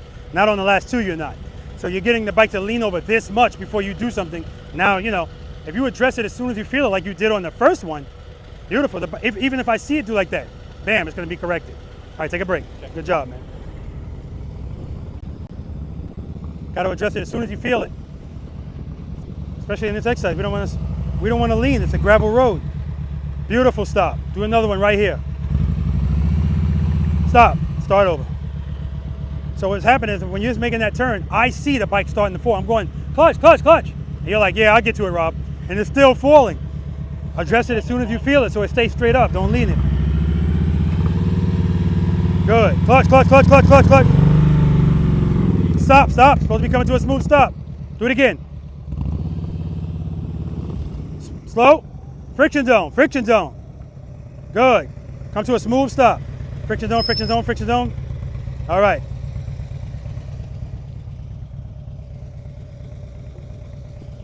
Come to another smooth stop over here. Preload that throttle. Keep it there. Keep it there. Clutch. Clutch. Keep the throttle up. Good. Start turning. Clutch, clutch, clutch. All right, Brian, take a break.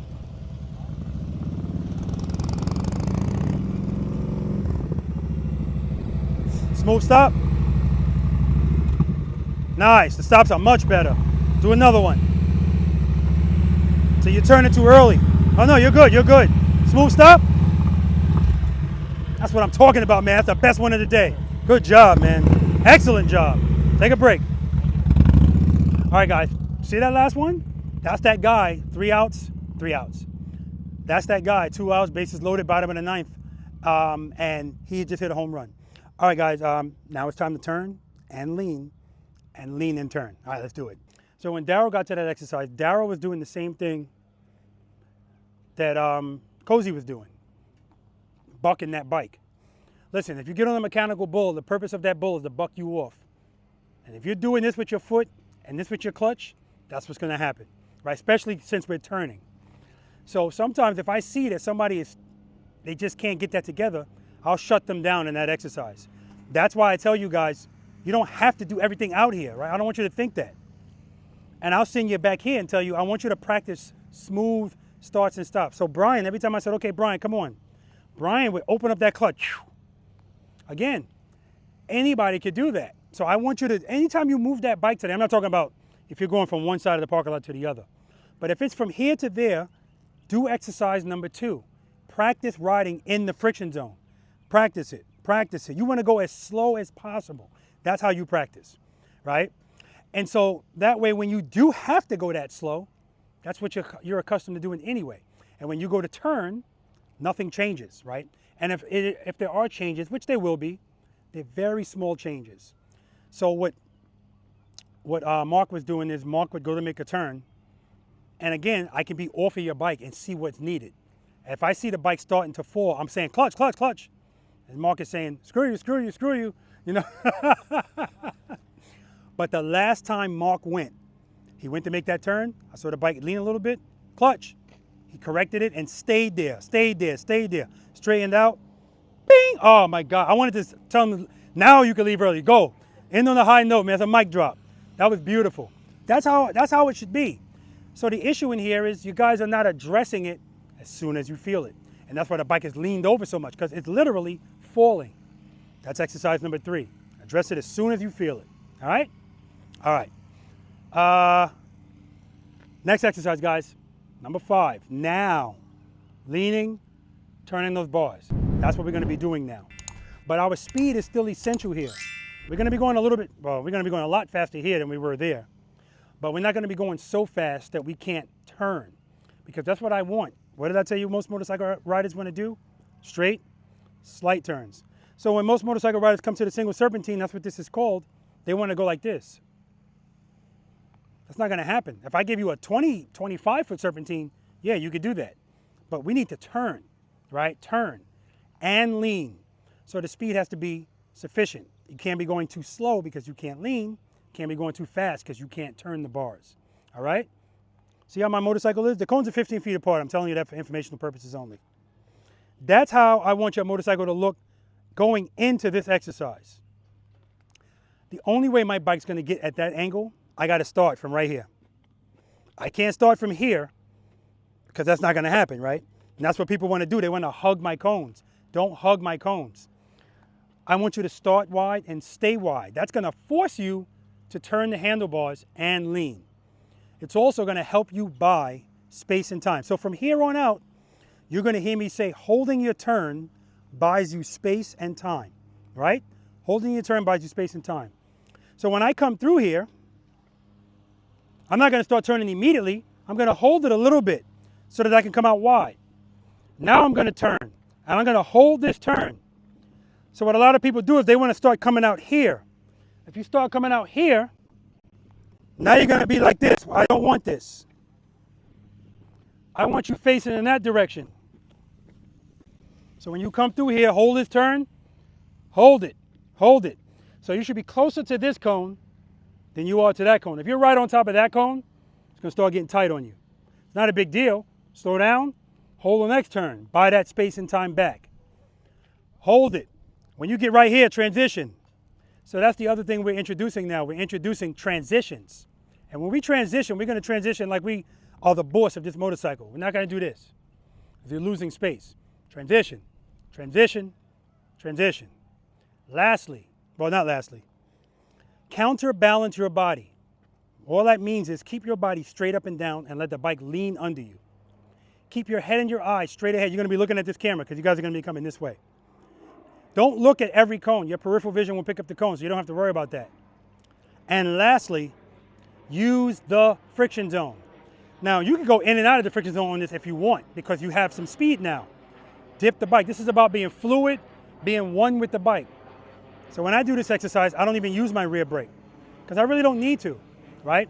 Any other thing where I'm doing some precision stuff, yeah, I'm still covering it though because if I need it, quick correction, and I'm good. Quick correction. All right? Questions? Demo. Show this bike who the boss is, guys. Turn it, lean it. Turn it, lean it.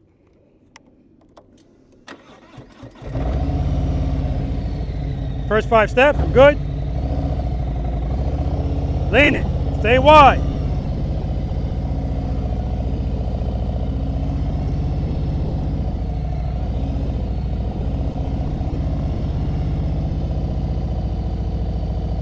Head and eyes, straight ahead.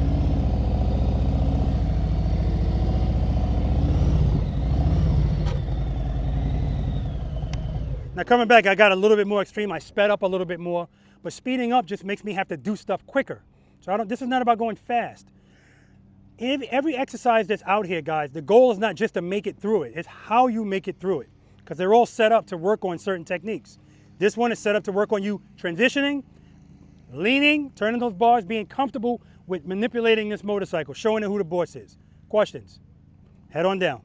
All right, guys, exercise number 5, single serpentine. Andy's first. Starting on the left side.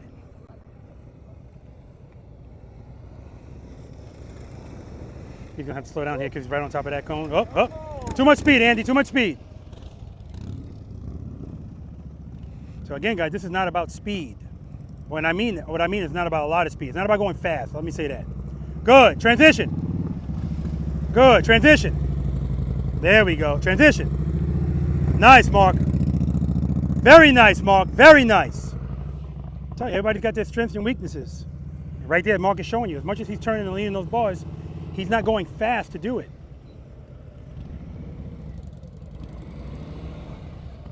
Good, Cozy. Hold that turn longer. You're hugging the cones.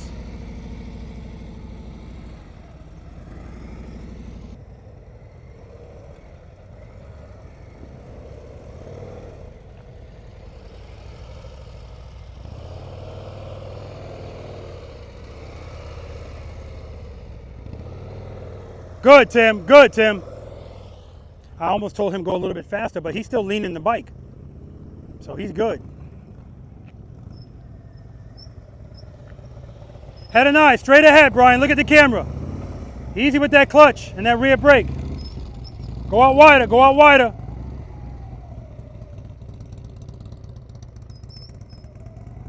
All right, it's only the first time, only the first time. Tall Bill is in the house. Tall Bill! Tall Bill is in the house.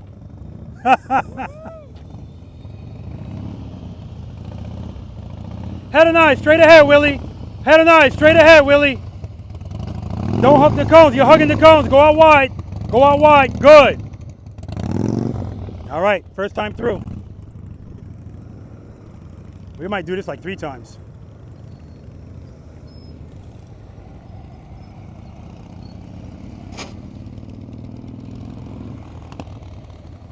Nice. See, good correction right there. Andy had to slow it down. Pop the clutch a little bit. Got a lot of speed. And then bam, correction. Mark's head and eyes, they look straight ahead. Oh, you're gonna have to correct that with the rear brake because he's right on top of this cone. Gotta really lean this one in there, lean it in there. Woo! Nice, Mark. Very nice. Good corrections. All right, Cozy, keep it wide. Good, come on, good. Transition, good. Transition. Keep it wide, Cozy. Don't hug the cone, you're hugging it.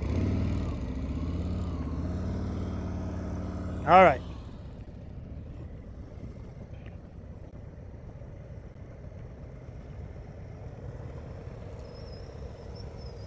Good.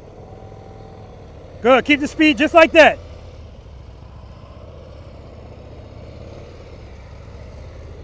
Good correction. Nice. Nice, Tim. Good correction. Love the brake lights on the new Harley Davidsons. They're so bright. I can see when he's putting the brake on, coming off. He's not riding it the whole time. Good, slow down, too much speed. All right, split the difference. Now we're going too slow. All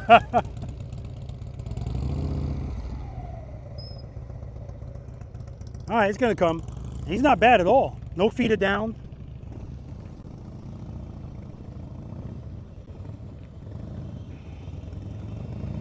Head and eye, straight ahead, Willy. Good, dip it, turn those bars. Good, turn it. There we go, turn it. Turn it.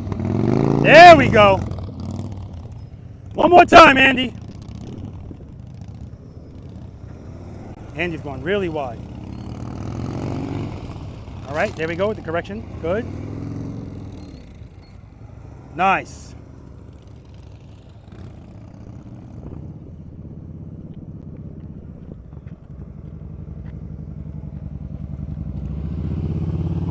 Correction, because he's right on top of this cone. Good. And how you make that correction? Slow down and lean more. And you can see he's got no problem leaning the bike, so excellent. So him making corrections are very easy. Good, hold it, transition. Go, hold that turn, transition. Hold that turn, transition.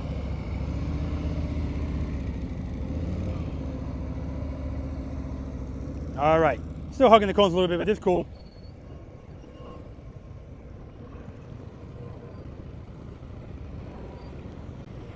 U-turns next, Mark. U-turns next.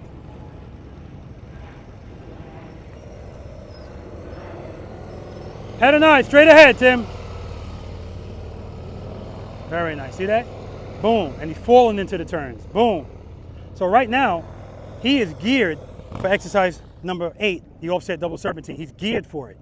Just by that. That's what this is. That's what this is. When you get into that exercise, you turn that bike, throw it into the next turn. Good. Turn it in. Slow down. Too much speed. Too much speed. Keep it loaded, Brian. And he's still stabbing at that clutch. Clutch, clutch, clutch, clutch, clutch. Oh, that ain't gonna happen. What do you think you're riding? Shut it off, shut it off, shut it off. I've seen you do this before. But Well, you ain't see me do it like that. no. All right.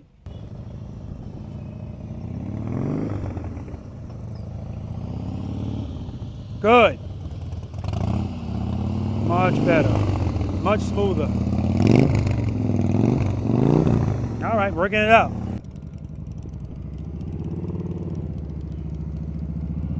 And I don't have to tell him to slow down because he feels it and he corrects it. Right here, he's got to slow down, the brakes are on, and he leans it. Very nice, Mark.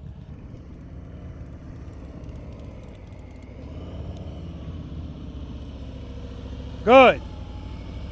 Hold the turn a little longer, you're hugging the cones. There we go. All right, guys, we're gonna move on to U-turns. We got Tall Bill here.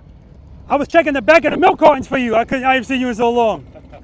What's up, brother? How you doing, man? Good, man. Good to see you. Good to see you. All right. Before you down in Daytona. Yeah, I was down there, man. All right, guys. Exercise number 6. Let's do it. Last night, Uh-huh. watched it, Uh-huh. and I saw what you were telling me where I was looking down. Yeah, I heard you say that earlier. Couldn't figure it out when I was on the bike. And that's, And I watched it. So that is, I'm telling you, man, that's one of the biggest advantages to you guys being here, is being able to go back and watch yourself. Because like Mark was saying, I could tell you a million times, listen, get your eyes up. You don't notice it because it's so normal for you to do that.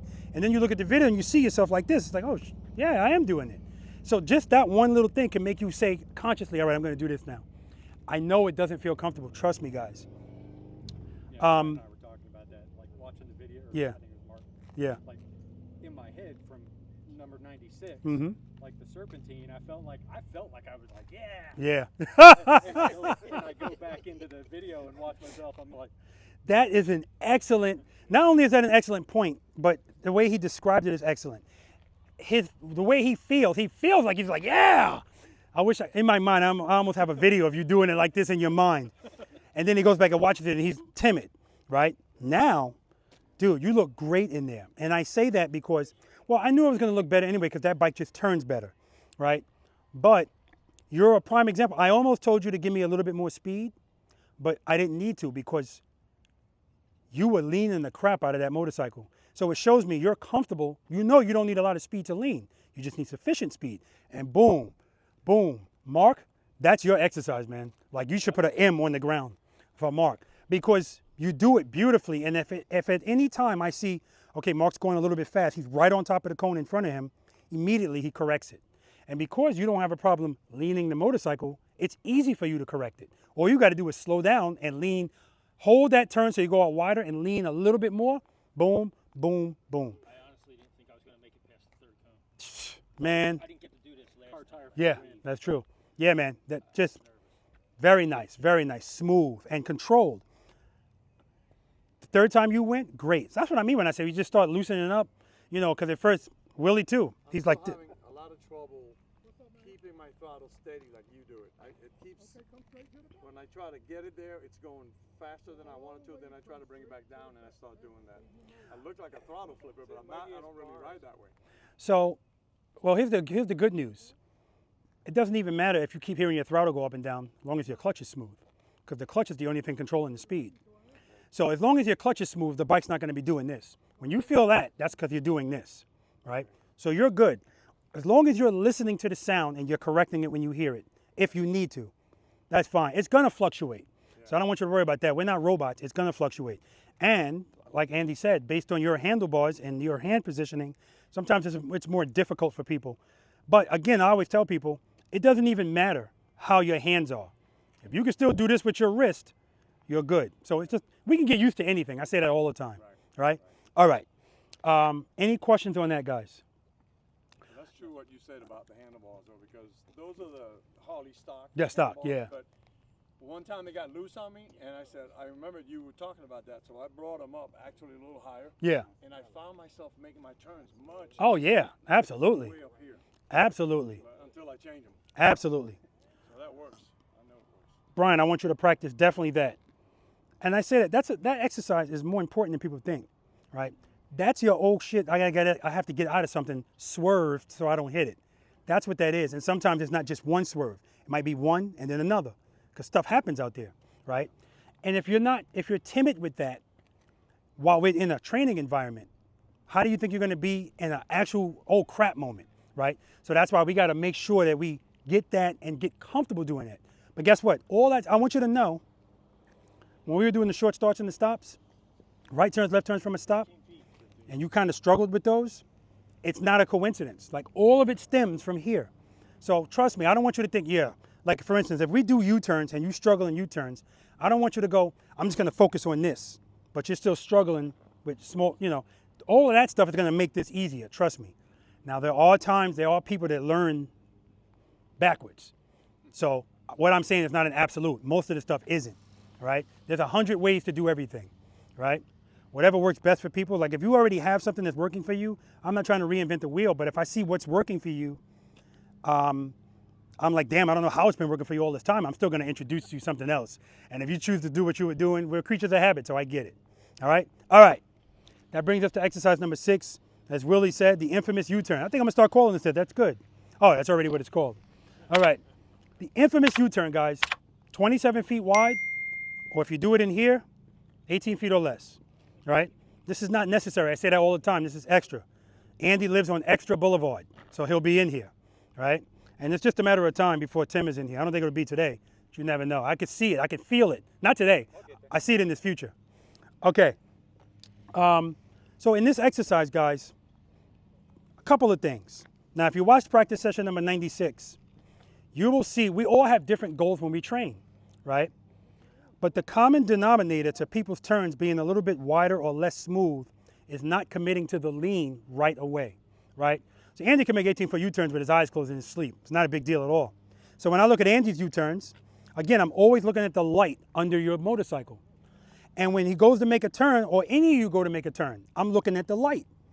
And if you go to turn the handlebars and the light is pretty much the same as it was as you were approaching, and you wait until you get up here, now I see the light go down. This is when you're committing to the turn. That's why you're line to line. So if instead, what comes first, head and eyes or handlebars? Head and eyes. Head and eyes. So when you turn your head and your eyes, guys, I want you to look at my camera, or as far left as possible when we're making left turns. And don't turn your head slow. Turn it, and then I want you to turn the handlebars. As soon as you turn those handlebars, start your lean. Commit to it right away. Not extreme. Andy's going to be extreme. I'm not asking you for anything extreme, but whatever you give me, give it to me right away. The earlier you give it to me, the less you have to lean to keep that turn within 24 feet, and that's what I want. 24 feet or less. Because a country road is usually 24 feet, except that country road we go down on the group ride. And an MSF course is 24 feet, so that's the goal. I don't need you to fully lock the bars. Just give me 50% turn, 50% lean, and if you give me that lean right away, you're good. And when you lean, stay there. Head and eyes, handlebars, lean, hold it, friction zone. Tim, don't swoop through this, right?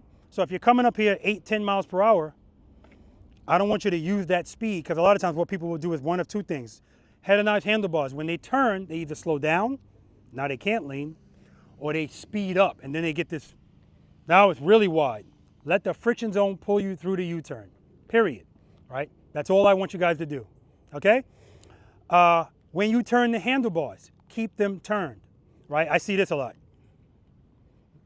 Turn your head and your eyes, turn the handlebars, hold this turn, hold it, hold it, hold it, hold it. If you need to drag the rear brake while you're doing this, drag it lightly. Don't stab at it, okay? That's gonna be the same no matter what we do today, right? It's gonna affect you more so in exercise number 4 because we're going like 2 miles per hour. And once you're here, now you can straighten out, open up the clutch, come off the rear brake, and you're good. All right, I'm gonna demonstrate it for you. We're gonna do 3 different things. We're gonna go straight through like I said. Then when I tell you to, we're gonna come to a stop right here, right? Andy, I'm gonna stop Andy here, and I'm gonna stand right in front of him, so he's gotta turn right away, right? But for you guys, you can go straight first and then make that turn. If you wanna try an 18-foot U-turn, guys, and you don't want the confines of the cone, try it up here. But if you don't make it, don't sneak around. Like, don't do one of these. Got it? Because I want you to end your U-turns straight, right? And now that I'm telling you that, and you know that, if you come out of your U-turn and you find yourself going like this, in that moment, you're not in control. And then we'll talk about why, right? But the goal is, boom. And then lastly, we're gonna stop, make a U-turn, smooth stop, okay? And then we'll do the same thing going right. Questions? Yes. Go ahead. You're making the 18. Really? You asking me about 18? Huh? Go ahead. Do you have to lock the handlebar in order to accomplish it? Do I have to, Andy? No. No. Okay. You don't have to lock the handlebars. To be full lean either. That's right. Yeah, because You can actually do this straight up. straight up and down at 3 or 4 miles an hour No, not 3 or 4. on the Harley. 5 or 6. No, maybe like 1 or 2. He's talking about straight up. Well, Straight up. 1 or 2. The same speed as we're doing when we're going into exercise number 4. This entire 18 Mhm. turn straight up and down. And see, and that's a good question, and it's a good barometer. On To, a Harley. yeah, on a Harley, on a touring Harley. Because if you want to know the turning radius of your motorcycle, put the front wheel on the line, lock the handlebars, and then just walk the bike, and see where you end up. On a touring motorcycle, you're going to be within 18 feet. A Harley Davidson touring motorcycle. A Challenger, negative, right? So good move. 1921. Yes. So if you know you can do 18 feet with 0 lean, 3 things determine the radius of a turn. All right, Brian, go ahead, because you were giving me that answer before. Handlebars is 1. What's another one? Lean angle and speed. So if you know doing it straight up, now we can eliminate lean. We're just dealing with handlebar and speed. And I could do it 18 feet. So if I introduce lean, oh my gosh. So what I'm saying is, I'm not saying make 18 tight. I'm saying 24 feet really should be nothing if we do these things the way we're supposed to do them.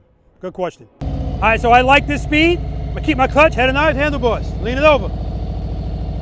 Hold the turn. Nice and easy.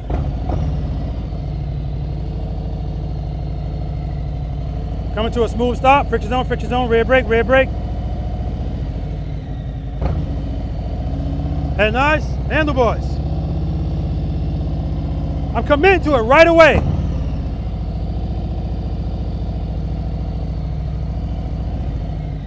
So what Andy would do is, Andy would do this turn from here, and because he doesn't commit right away, he has to lean more at the end, and that's when you see the bike kind of swoop at the end.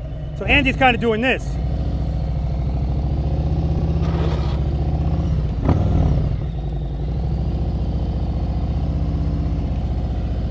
When if he commits right away, everything is smoother, you don't see anything, and you don't have to lean as much.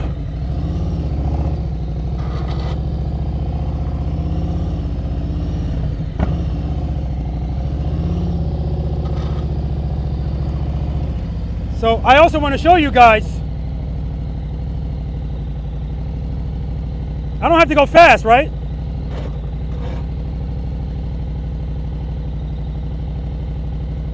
Lean it over some more.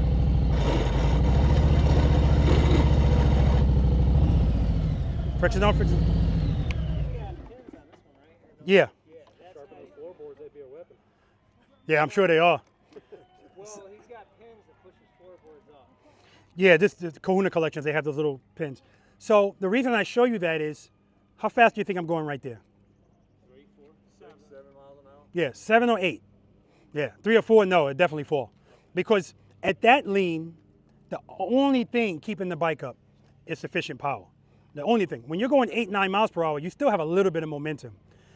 That's extreme. So if I can keep the bike from falling at that lean, you can definitely not worry about leaning. So when I say commit to the lean, just commit to it. As long as you have that clutch open, you're good. And Brian, I'm still seeing this from you.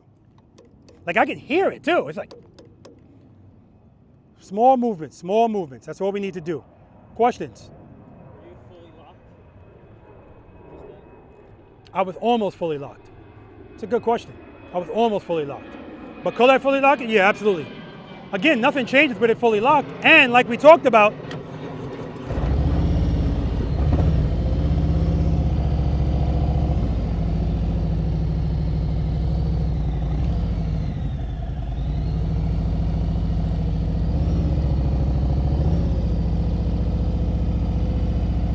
so if I do it standing up, I gotta fully lock it.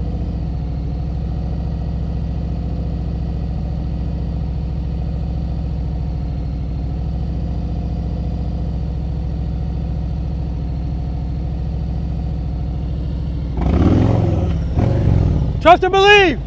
All right, you get the point. Let's do it.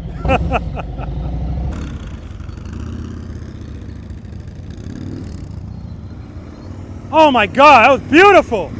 Beautiful. Guys, you see what I'm talking about? He committed to the lean right away, and now he's well within 18 feet. You didn't hear nothing scuffing either, right? Because he doesn't have to. So if he leaned it over even more, oh my gosh. Head and eyes, good. Lean it over, clutch, clutch, clutch. Clutch, clutch, open that clutch, watch that foot. Whoever's coming, come on.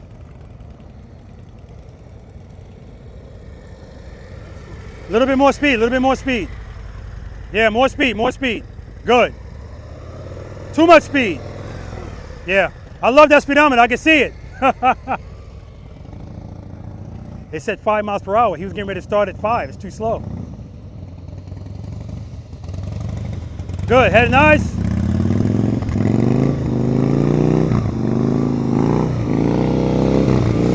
Too slow and you're looking down the whole time. Get those head and eyes up.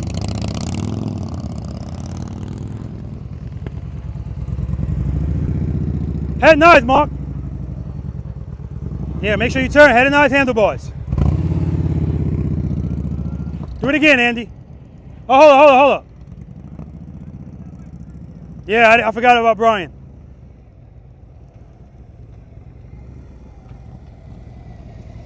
Good, head and eyes, keep that speed up. Friction zone, friction zone. Clutch, clutch, clutch. Yeah, keep it loaded. You're going up and down, up and down. That's when we run into problems. Switching stuff. Same thing again, Andy, same thing.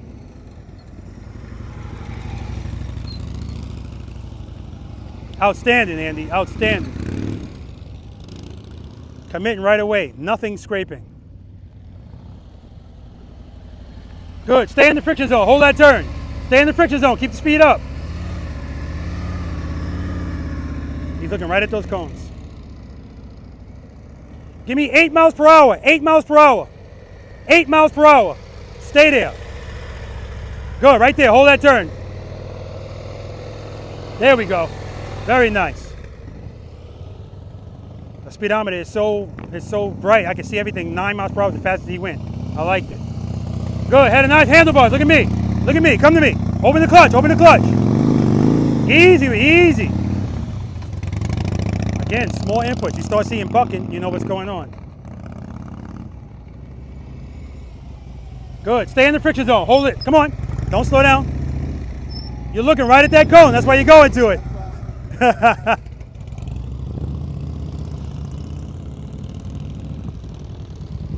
Go ahead, nice, look at me, come to me. Good. Nice. Nice.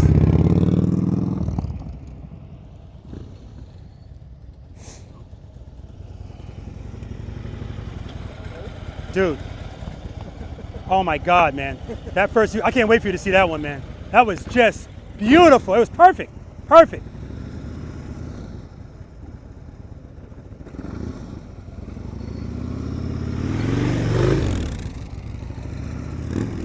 Nice, Andy.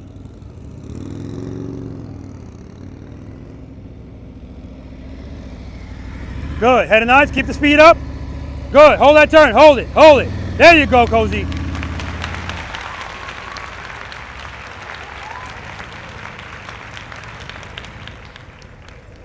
Smooth stop. Beautiful. Dude, that was your best U-turn. Do it again, man. Copy and paste.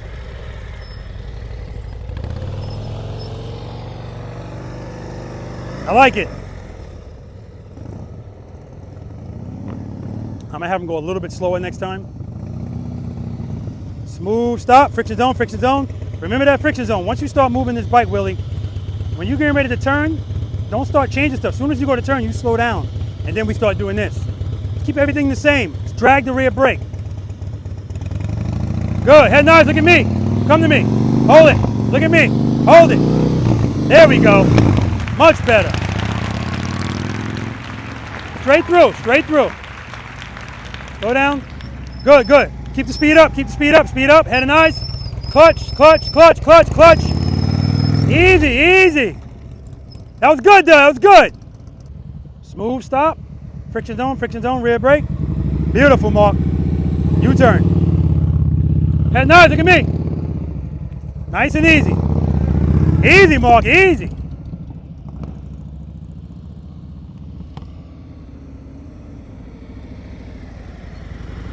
All right, that's a good U-turn. Make sure when you turn your head and your eyes, look at me and keep looking at me. All right, stay in the friction zone.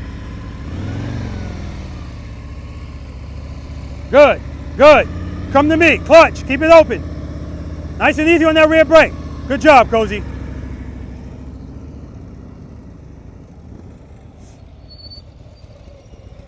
All right, smooth stop, Andy.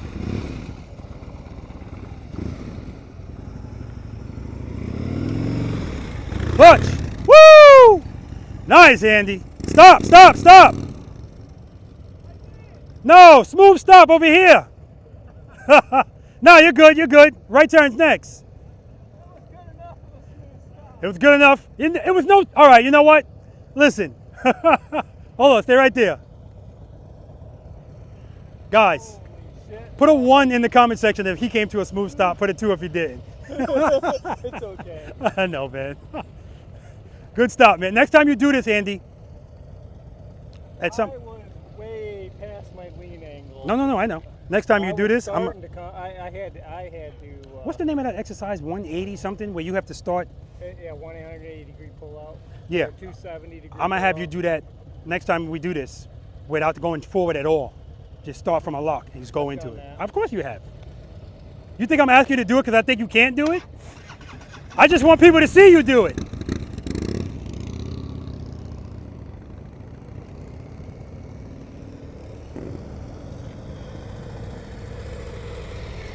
All right, smooth stop. I want you to do a little bit, just a little bit slower. Smooth stop. Good, clutch.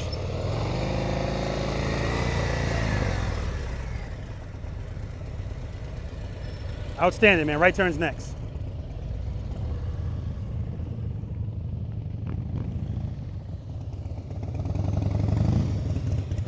Friction zone at the end. That's why that's happening. That last U-turn was your best one. Copy and paste. Come to a smooth stop. Friction zone, rear brake. Good. Look at me. Look at me. Come to me. Lean it over. Smooth stop. Friction zone, rear brake. There we go.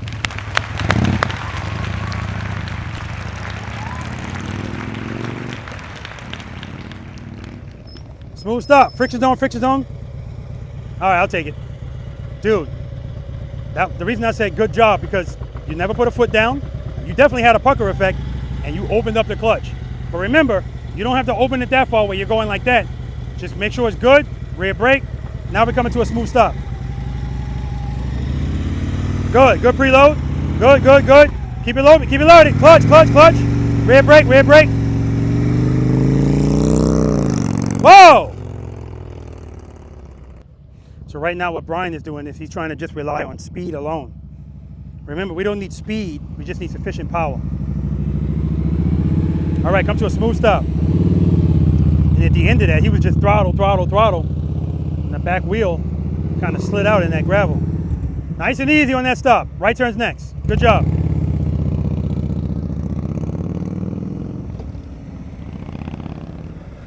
Easy stop, nice and easy. All right, coming to a smooth stop over here. Make sure you turn your head and your eyes, look at me.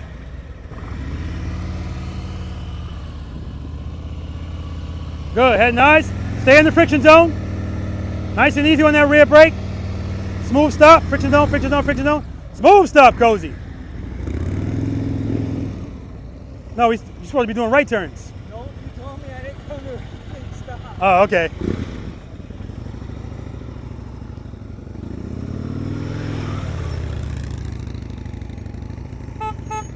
Andy redeeming himself. I say Andy redeeming himself. Right turn, just come right back in, right turn. Right turns. You got the high beams on? I was like, damn, that light's bright.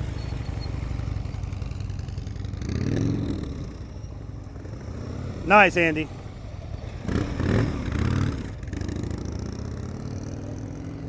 You could have kept it on, I was just curious. More speed, more speed. Yep.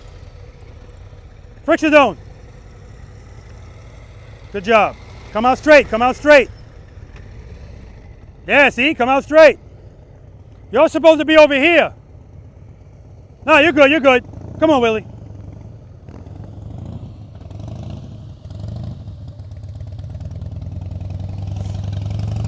Good, keep the speed up, head and eyes, handlebars. Clutch, look at me. You like rice better. Don't shake your head, man, you already mind screwing yourself. Straight through, straight through. Head and eyes, handlebars. Look at me, come to me. Clutch, clutch. Your preload's too low. Your bike can't ready to shut off. Gotta preload that throttle. This is what I mean, guys, when I said we gotta take care of that early. That was the problem with him early.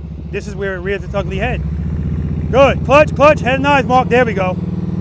So he came out of that early. That's the only reason he's all the way over here. Hold that turn. Hold that turn.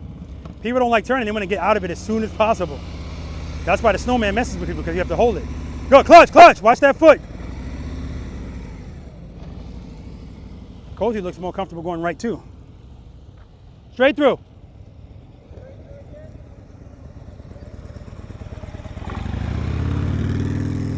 Excellent, Andy.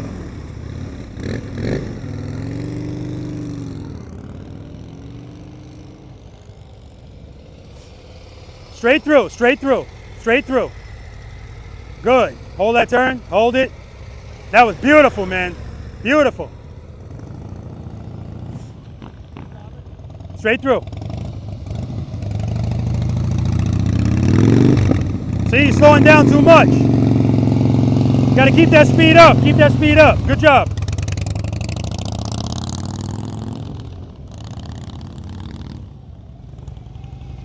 Slow down, head and eyes. Friction zone, keep it loaded, keep it loaded. No, we're not stopping, not yet. I blame Andy for that. He came to a stop, and now everybody else is gonna think they're supposed to do that. Straight through, head and eyes, look at me, come to me. Look at that, look at that. I said come to me as soon as he looked at me, his handlebars came in.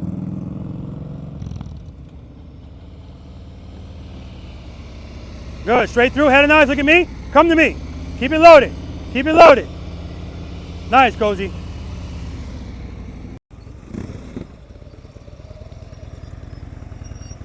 All right, U-turn, straight through.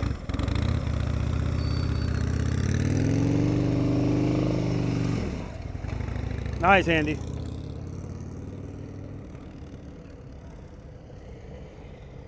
All right, Tim, we're doing it from a stop. Come to a stop, smooth stop. Beautiful, U-turn.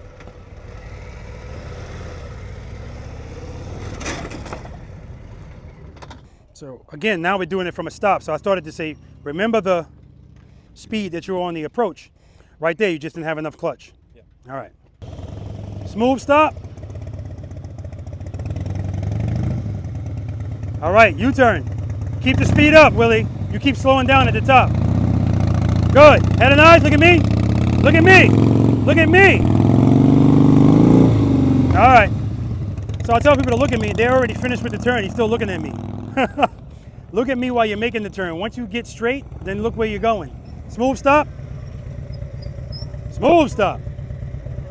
So remember earlier, long time ago, when I said you got to keep this throttle loaded, your RPMs are too low. Your bike almost shut off 3 times in that U-turn. Preload that throttle and keep it loaded, Brian. Let me hear you preload. Keep it there. Keep it there, right there. Good. Clutch, clutch, clutch. Keep it loaded, keep it loaded. See, and right there, Brian is relying on speed, not power. I like the U-turn. I also got to tell him to counterbalance. He's leaning with the bike. All right. Head and eyes, look at me, Mark. Come to me. Clutch, good. Nice. All right, good job.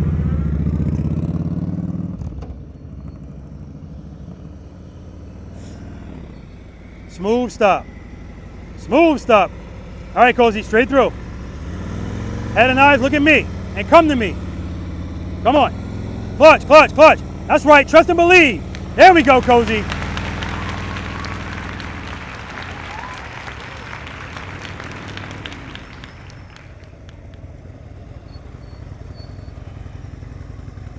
All right, Andy, come to a smooth stop and take a break.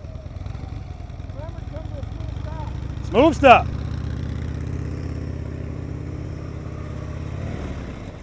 Good job.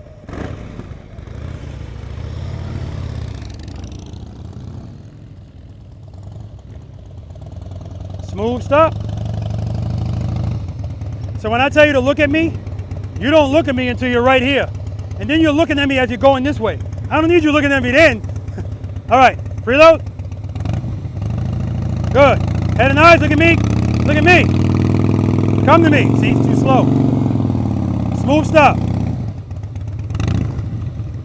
All right, you're fighting it with that rear brake. Yeah. And again, you don't look at me until you get about right there.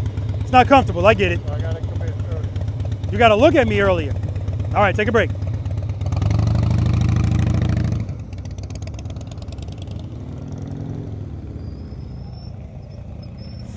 Smooth stop, smooth stop. Listen, it takes time, right? The only thing you're missing is that friction zone at the end. Right now, you're relying purely on speed. When you go to make this U-turn and you don't like the way it feels, that's why you're so wide, and that's why over here, your back wheel will actually skid it out right there because you're still in the throttle. You didn't power, not speed. That's why I showed you that tight turn that I was making. All you need is sufficient power. All right, let's do it. Preload. Keep it there. Keep the product, good. Keep the preload up. Keep it up. Good. Clutch. Clutch, clutch. Open the clutch. Head nice. Keep it loaded. Clutch, clutch, clutch. Watch your foot. Oh, that was almost it. Smooth stop. Smooth stop. Smooth stop. All right, Brian, take a break. Brian almost had a foot/ankle predicament right there. We don't want to put our feet down. He hasn't been putting his feet down. First time he put it down, that was almost it. All right, come to a smooth stop, Cozy. Good. Keep it loaded, head and eyes. Stay in the friction zone, friction zone. Smooth stop. That was your best U-turn of the day, brother. Take a break. That was beautiful, Cozy. Nice and smooth. Smooth stop, friction zone, friction zone. Nice, Mark. All right, come to another smooth stop. Head and eyes on me, good. Good, good, good. Rear brake, rear brake, rear brake. We don't need all that speed at the end. That's why that makes it like that. Still good, man. Take a break.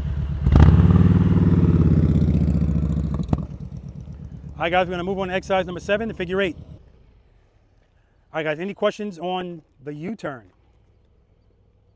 Beautiful. Guys don't look bad at all, right? This is all about friction zone, friction zone. I told you from the start, we were gonna be living in the friction zone today, right? Okay, so this is exercise number 7, the figure 8. All this is you're making U-turns with a transition in the middle. And you're doing 4, 1, 2, 3, 4. Where my motorcycle is, that's the entrance. This is the exit. So we're still dealing with 27 feet. 46 feet is the length now.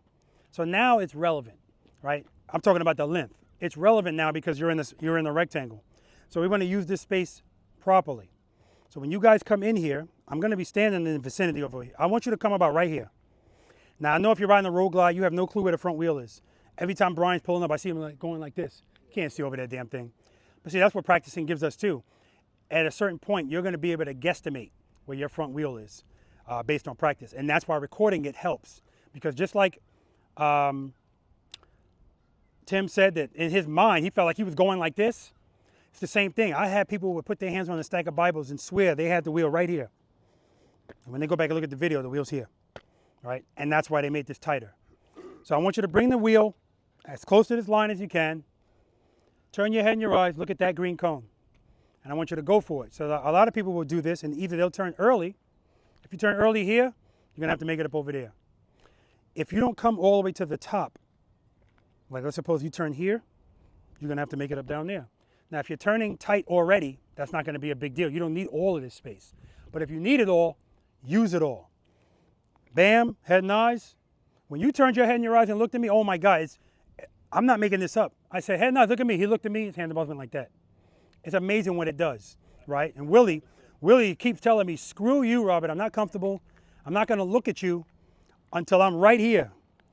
And then what Willy does is, the turn's over. He's still looking at me now. He's like this.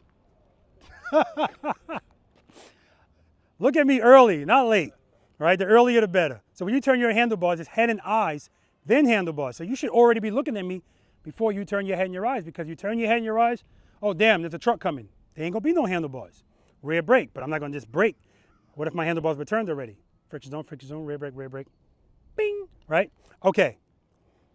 Head and eyes, green cone, come all the way up here. When you get to the 12 o'clock spot, head and eyes, look at that green cone. I want you to hold this turn. Hold it, hold it, hold it. We're going towards that green cone. Hold it, hold it, hold it. Don't start coming out here. We're not going to that corner. We're going to that cone. Hold it. Transition. When you transition, your bike should be facing this way, not like this. Remember I told you earlier, holding your turn buys you space and time. So the longer you hold that turn, the more space you're giving yourself for the next turn. If I come out early, now it's less space here. We don't want to come out late either, because now you're going to go past the cones, right? So this is about timing. And when we transition, just like I told you in the single serpentine, transition. Don't do it slow. Head and eyes, handlebars. Look for that green cone behind you. Hold this turn. Hold it. Hold it. Hold it. 12 o'clock, head and eyes. Going for it. This is where I'm always going for. Hold this turn. Hold it. Hold it. Hold it. Hold it. And now it's transition. I'm going back over there. We're going to do it twice. And then you go out here. Everybody here familiar with the ka-ching? Yes? Please don't be that guy to do it successfully, and instead of going out here, go out here. No ka-ching, right? All right. Start where he wants to. I'm going to demonstrate it for you, and then you guys are going to do it. The first time I do it, I'm going to use all the space. Second time I do it, I'm going to use 4 parking spaces. And then the third time, I'm going to do it in 4 parking spaces with no rear brake. And I'm only doing that because, again, I want you to know that your rear brake is for correction and control, right? Now, of course, it's going to be more, I'm not even going to cover it. I'm going to put it on the highway peg, right? Because I want you to know that we cover it, because if we use it, it's gentle pressure. A lot of you guys are just, you're pounding that rear brake, right? Nice and easy, nice and gentle. Listen to my RPMs, keeping it loaded the whole time. Why? Because I'm in the friction zone the whole time.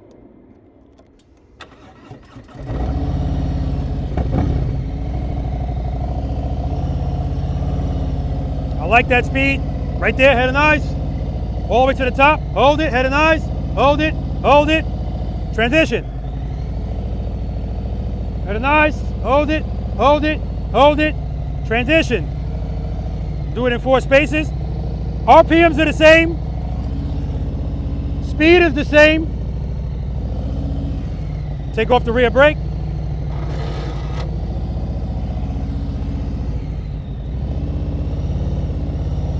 Put it on the highway peg.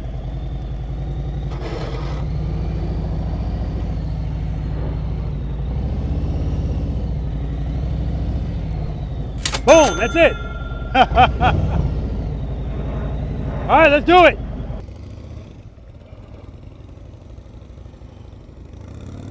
Nice wheel placement. Nice wheel placement. Excellent wheel placement, Andy.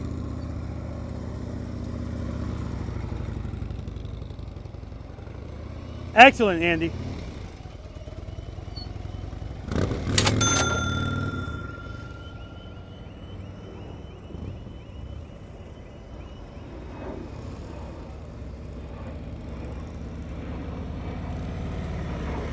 Good, you started early, you're early.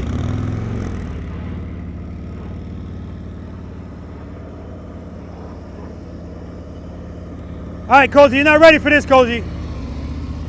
And guys, if you struggle with the U-turn, you're not ready for a figure 8. Like I said, this stuff is progressive. Every one exercise builds on the other. Preload the throttle, preload the throttle.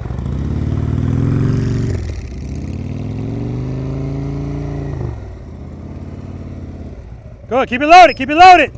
Clutch, clutch, clutch.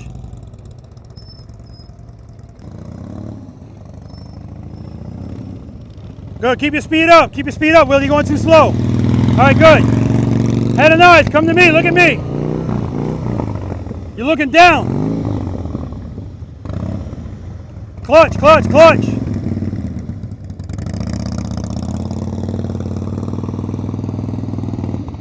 Good, clutch, clutch, clutch.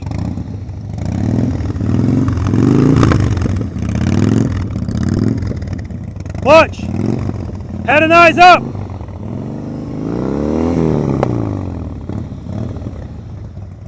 All right, next exercise.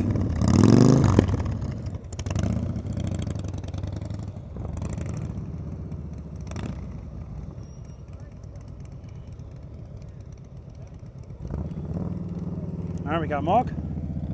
Mark hasn't come this far yet, so all the way to the top. Good. Good. Rear brake, good. Transition.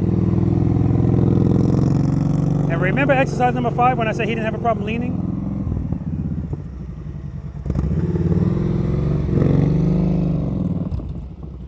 So I knew that this would be easier for him. Clutch, clutch, clutch. Come on now, keep that clutch. Friction zone.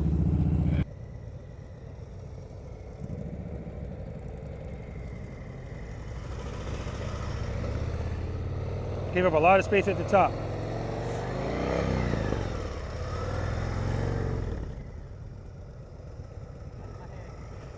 You gave up a lot of space at the top too. A lot of space. One more time, one more time. Yeah, one more time. And Tim said he's in his head. That's what happens when we drop our bike. We always, the confidence is going to take a hit. I'm not going to lie to you guys. And we hurt ourselves even more of a hit. But the important thing is we know why we drop it, so that helps out a little bit. All right, Andy's going to do this one brakeless.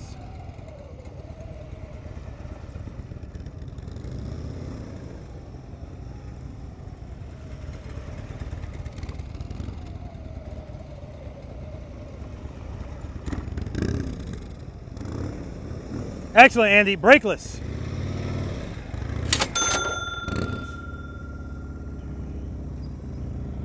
Good. Go all the way to the top. Keep it loaded. Keep it loaded. Keep your speed up. Good. Hold that turn.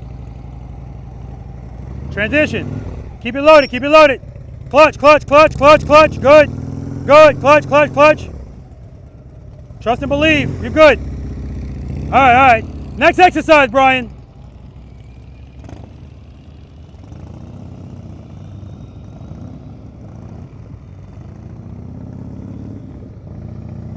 Good, keep your speed up, keep your speed up. Head and eyes, look at me, come to me. Hold the turn, hold it, transition. See, you keep slowing down too much right here, and that's when the foot comes down because the bike's barely moving. It's gonna wanna fall. Transition, good. Throttle blipping. Transition. His head is down the whole time. Ah, okay.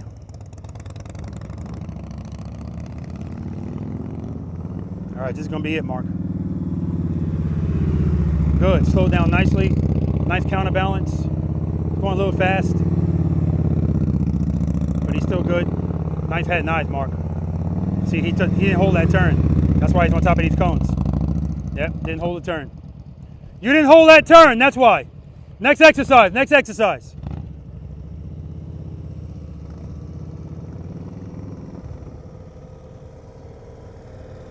All the way to the top, all the way to the top. There we go. Good, hold it, hold it, hold it. Transition. Next exercise, Tim.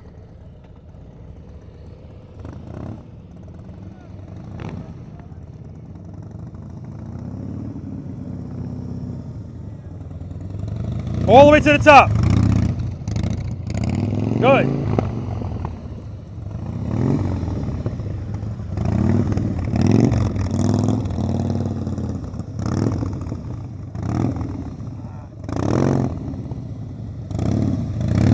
Throttle blipping.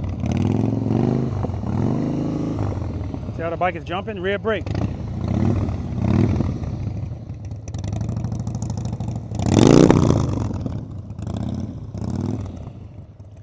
All right, guys, we're gonna move on to exercise number 8, the offset double serpentine.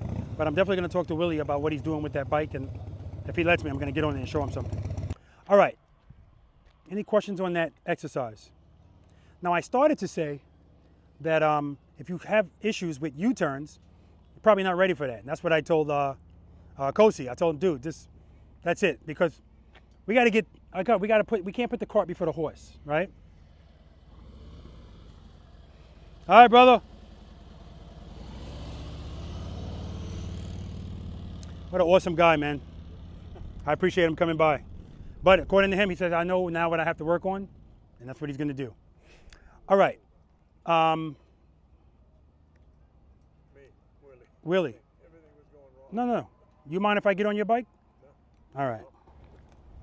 It's an honor. I appreciate that, man. I don't take that lightly.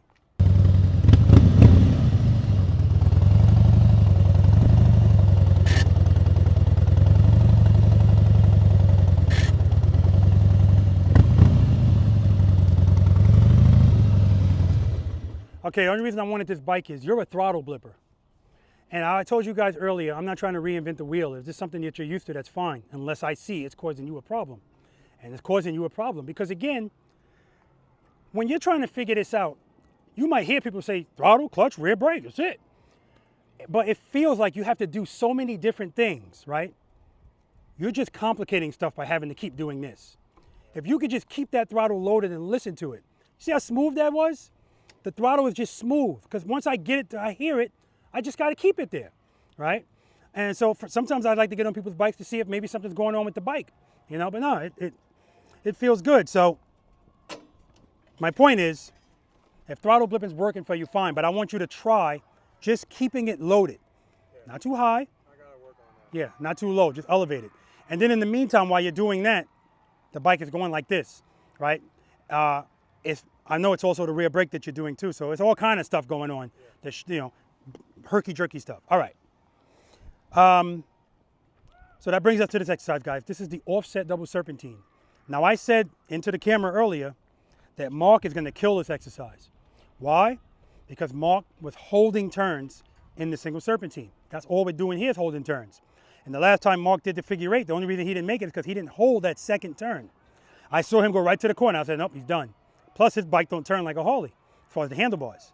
He doesn't have a problem leaning, but you didn't hold that turn long enough. Instead of him coming right towards me, towards that green cone, he was kind of going like this. All right, so that's all this is holding turns to be successful. See how Andy angled my motorcycle? Notice it's not coming like this. He's like this because as soon as you come in here, well, first of all, there's 7 gates. 1, 2, 3, 4, 5, 6, 7. The green cones are for if you want extra room. So instead of going through the gate, you're going to go around the green cone. Everything else is the same. It's just giving you more room, right? So you don't have to transition in such a smaller space. When you guys start, if you're coming this way, as soon as you pass these cones, I want you to act like you're in exercise number 5 again. I tell you, all this stuff carries over. Transition and hold the turn. Hold it. You're going to that gate, but I don't want you going right to the gate. Because if you go right to this gate, unless you're leaning like Andy and like Mark, when you go to make this second turn, you're going to be past this gate. If you pass the gate, well, I started to say I'm just going to tell you to stop. But no, because you can always correct it on the next one by holding that turn, right, and slowing down. Favor the outside cone when you're going through the gate. Come through here, dip to the left, hold that turn, hold it. Head and eyes, look at the gate, go to the gate, transition. Don't go past the outside lines. Hold this turn. Hold it. See, I'm favoring the outside cone, not the inside cone. Now when I get to this gate, I'm going to look at the gate I came from, and I'm going to go to it. Hold it. Hold it. And this is what I get. People come out right here. It's too early. Hold it. Hold it. And just when you think you held it too long, hold it some more. Head and eyes, handlebars. You're giving yourself space and time by doing that. Now, wow, look at all of this space, right? You should be entering the gates straight, not like this. I get to this gate, look at the gate I came from. Go to it. Hold this turn. Hold it. Hold it. Don't start coming out here. Hold it. Hold it. Head and eyes. Handlebars. Look at all of that space I've created. Hold those turns. I'm going to demonstrate it, and you guys can do it. Ugh.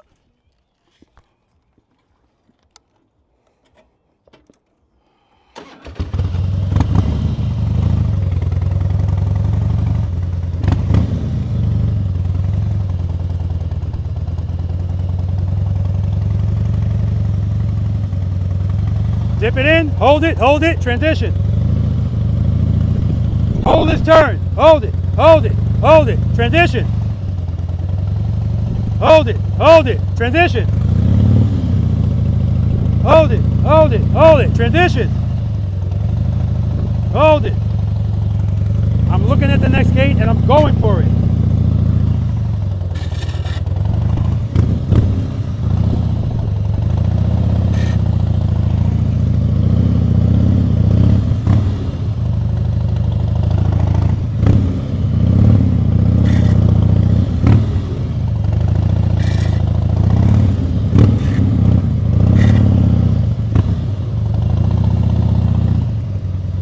All right, so coming back, I went right to the gate. So it's possible, but it's just more work. I want you to concentrate on holding, so that the figure eight is rounded. Not like this, okay? All right, do it. Oh, I was getting too used to it. Appreciate it, man. Come in, dip it to the right. See, a little hold.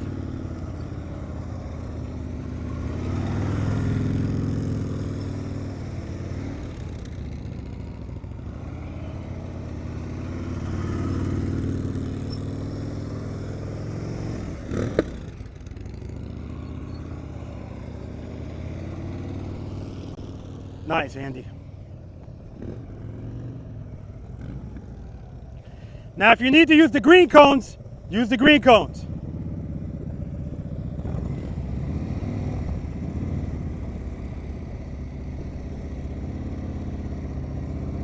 Dip it to the right, hold that turn, transition. All right, too slow, you're good, use the green cones. Whoa. All right, ready? Dip it in, transition.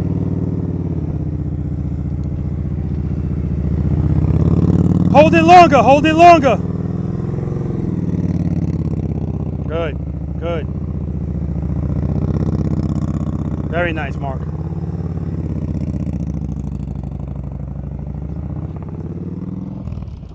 Excellent.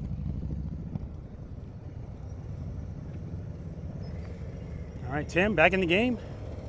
Dip it to the right. Good. Don't hold it too long. Transition. There we go. Transition quicker. There we go. You're good. Work it out. Good. See how you held that? There we go.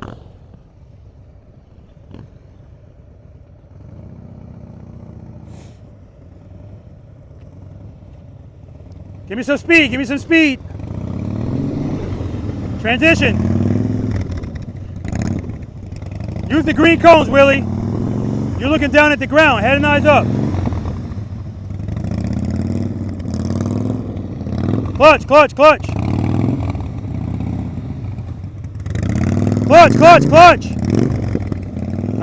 right. One more time.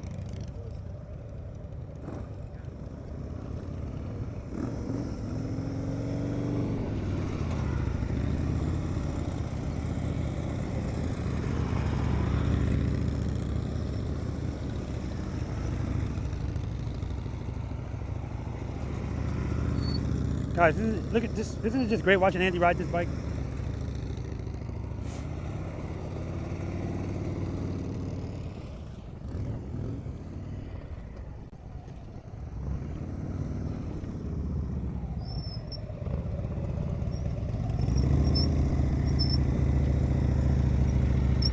Good. Keep it loaded. Good, transition. Don't worry about it. Use the green cone. Go around the green cones. Clutch! Ooh, you're just playing Russian roulette with those feet, man. I let that thing go.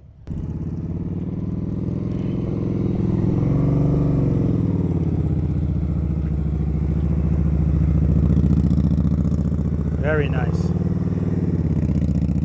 Mark's head and eyes are so much better.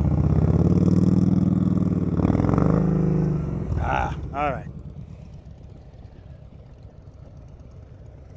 And now the speed thing too, he's going a little fast. If you're going fast, it's harder to turn. It makes you have to not hold it as long as you would normally hold it. Holding turns by the space and time. Hold that turn longer. Coming out of it too soon. There we go. You're good, don't worry about it. Go, hold it, transition. There we go. That's exactly how I want you to look. That's exactly. Beautiful. Willie, I want you to go around the outside, the green cones. Don't try to go through the gate. Everything else is the same. When you come through here, dip it to the right and hold it. I'm going to tell you when to transition. And then transition, okay? All right.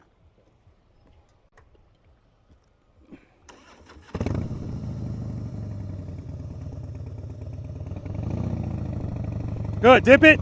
Hold the turn, hold it, transition. Keep it loaded. Keep it loaded. Hold that turn. Hold it, transition. Hold the turn, hold it, transition. Good, hold that turn, hold it. I didn't say transition. Good, hold it, transition.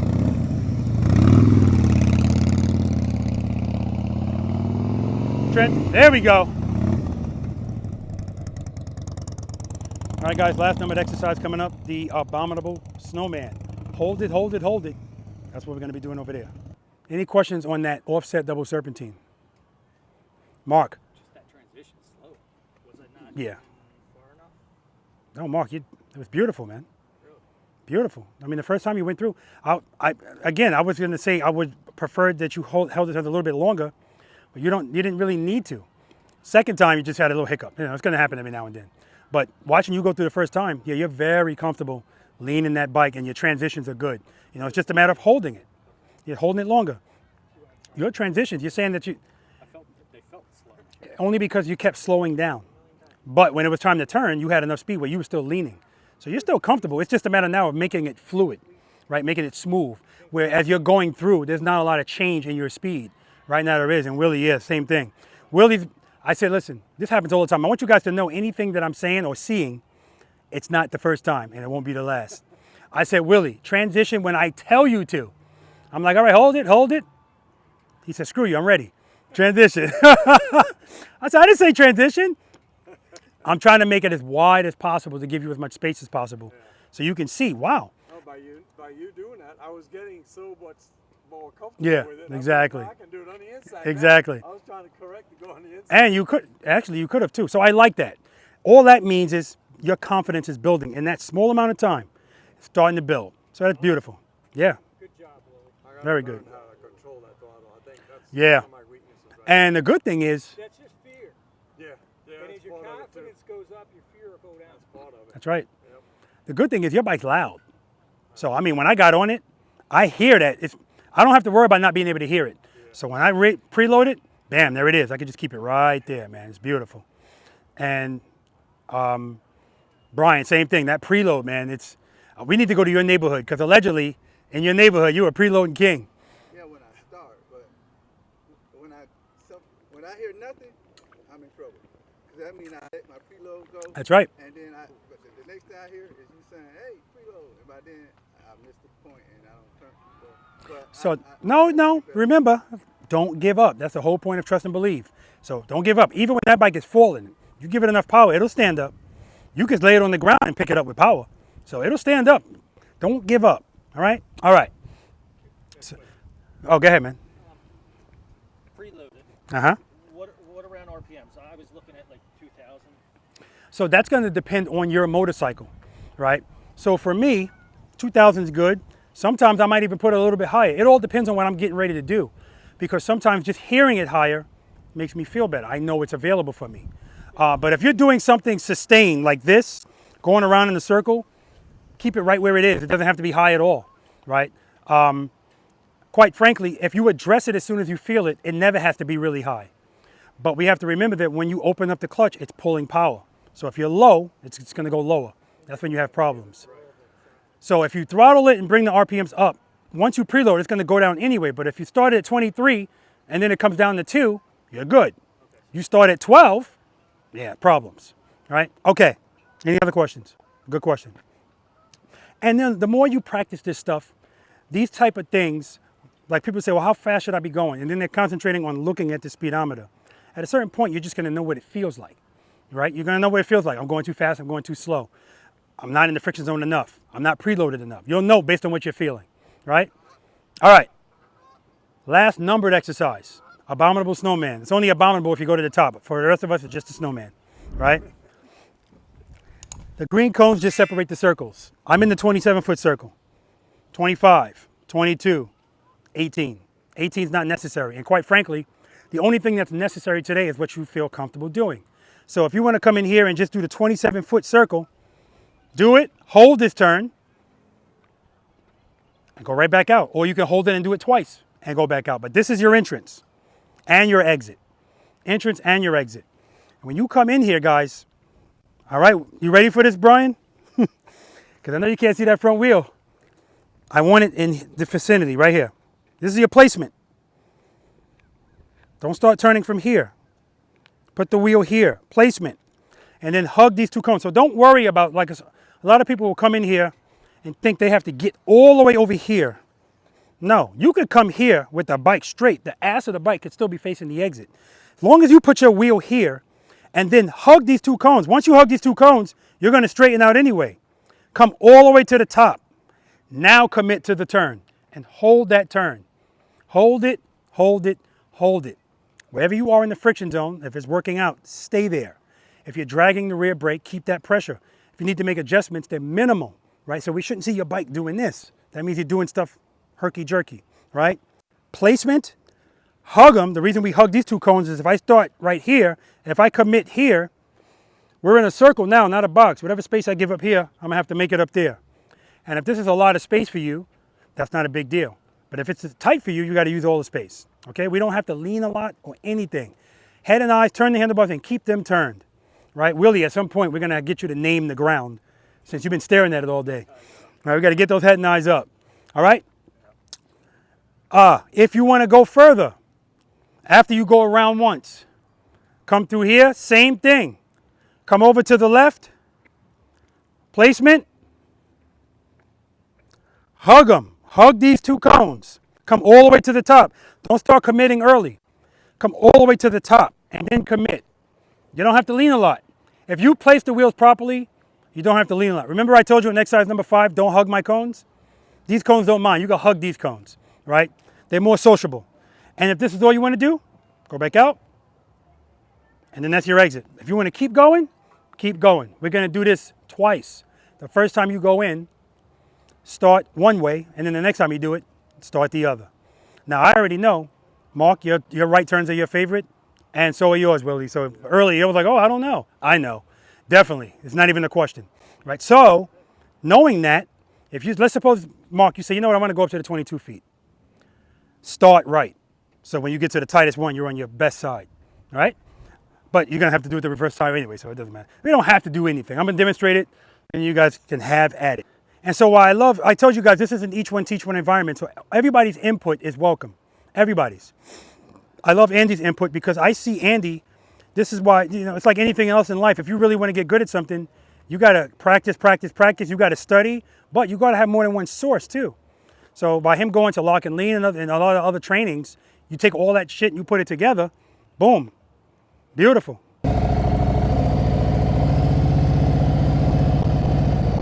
All right, watch the placement. I mean, it's easier on the road, King. Placement. Hug these two cones all the way to the top. Commit. Hug them. It's okay to hug them. Placement. Hug them. Commit. I'm not looking over my shoulder. I'm looking at these cones.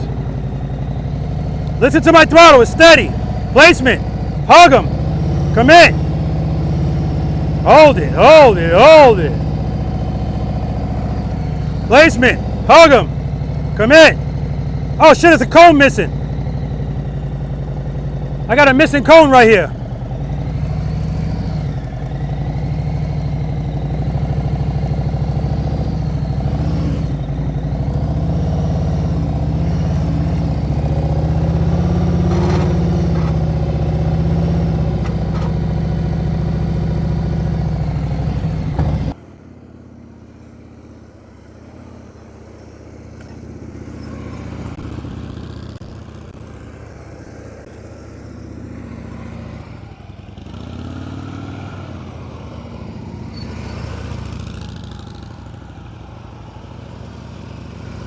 Good. Placement. Hug them all the way to the top. Placement. Hug them all the way to the top. Commit. Beautiful. Nice, Andy.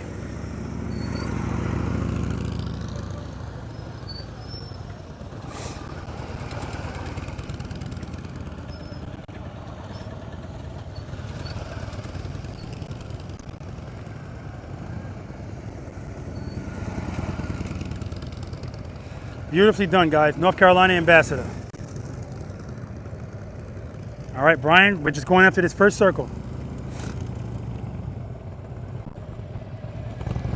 Good. Slow down all the way over. Placement. Go. Keep the speed up. Keep the speed up. Clutch, clutch, clutch. Lean it over. Lean it over. Easy on that rear brake. Go right back out. Go right back out. Good job, man.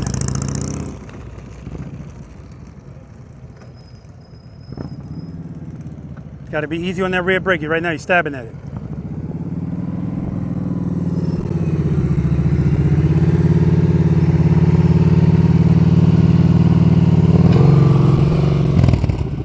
See? That's to hold it, guys. That's to hold it. That's why it's important to get comfortable holding it. Sometimes when I do follow the leader, I'll come in here and do a circle and somebody's following me. It's not just about the circle. It's about holding it, maintaining it. Because you have to make little changes in the middle. We're not on racetracks. Very nice. All the way over, all the way over. Placement, hug them, commit. Good.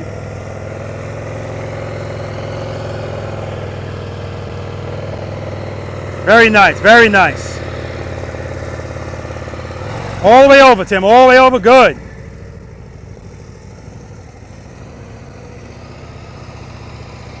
Nice and smooth. See your speed? Excellent, man. Excellent. Go ahead, Willie. That's my fault. That's my fault. I pointed at Andy. That's my fault. All the way over. Placement. Keep the speed up. Hug them. Commit. Keep the speed up. Keep the speed up. Go. Keep it loaded. Keep it loaded. There we go. Keep it loaded.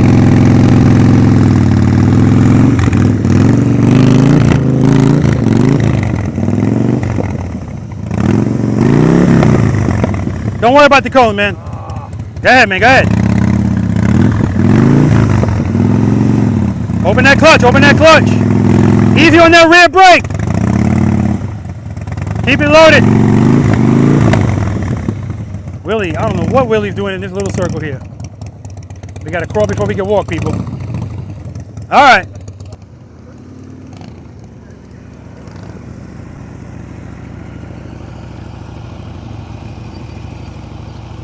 If you guys are getting vertigo, I apologize. But I love this view. And I know Andy is comfortable with me being in the circle with him. So it's not a big deal. You know, I don't want to be a distraction for people.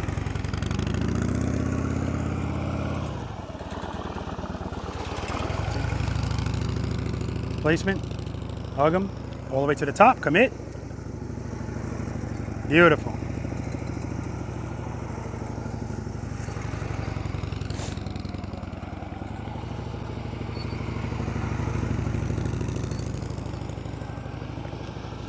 Throttle, nice and steady. light pressure on the rear brake when he needs it. Good job, Andy. Bonus!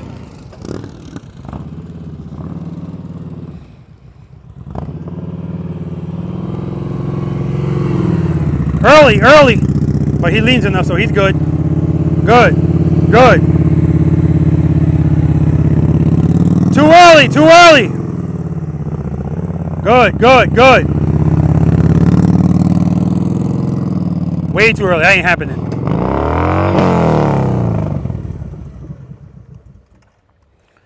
Okay, so every turn you made, too early. Not a big deal down there, but once you get up here, yeah, it's too tight. Yeah, so that's all that is. Every turn, I said too early. So what I like to tell people is, I want you to go all the way to the edge, whether you need to or not, because it's practice and wheel placement, right? Because then the same thing. You came up here, you're way off. But good job, man. Thank you. All right, Tim's going the other way now.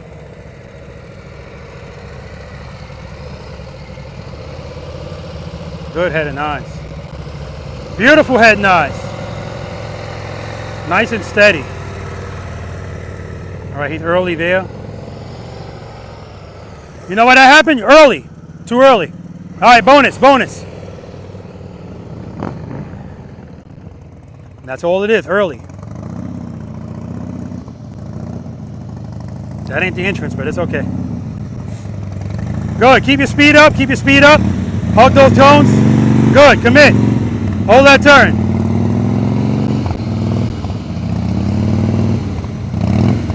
All the way over.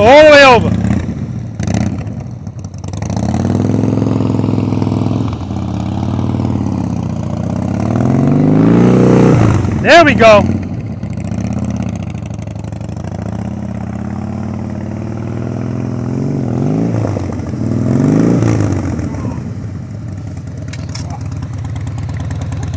Shut it off.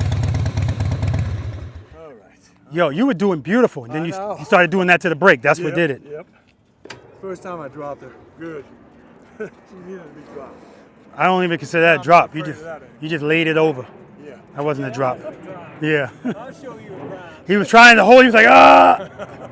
I was too far away. All right, guys, bonus time. To lean or not to lean? That is the question. To lean or not to lean? Before I even talk about that, any questions on that?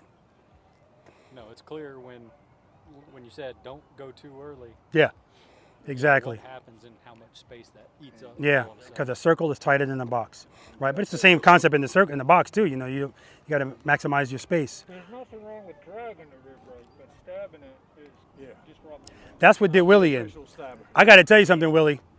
That was excellent. In my mind, I'm like, what the hell is Willy doing coming up here? But you were doing good. Then you got around that turn and started.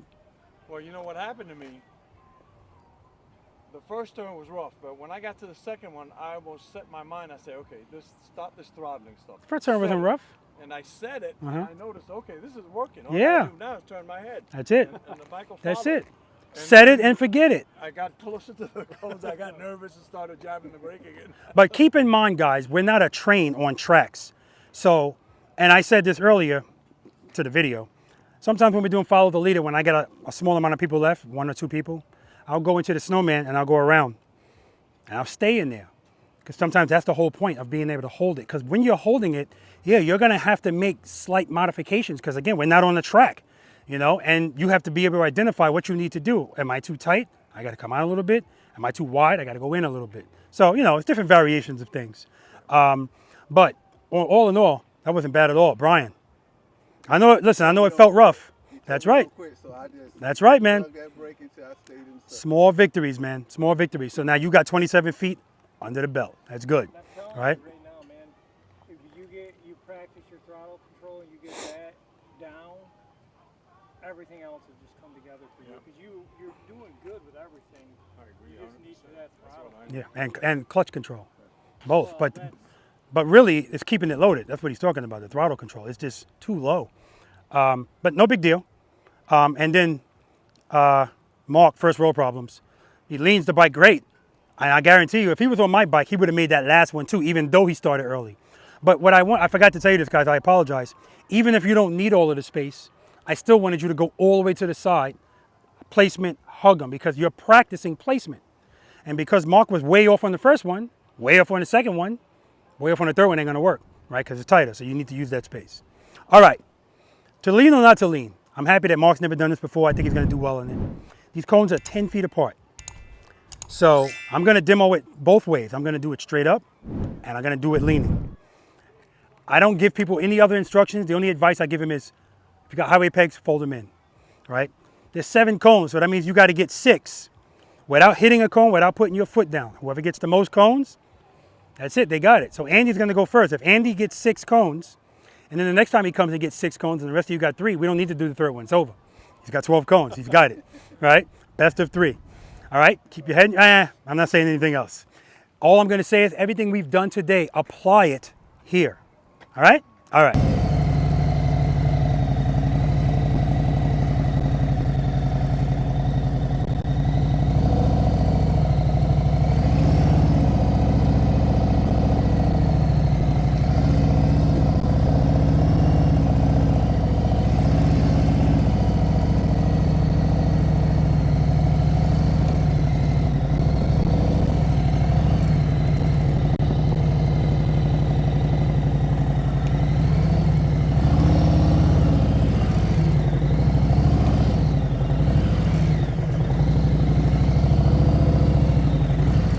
Do it.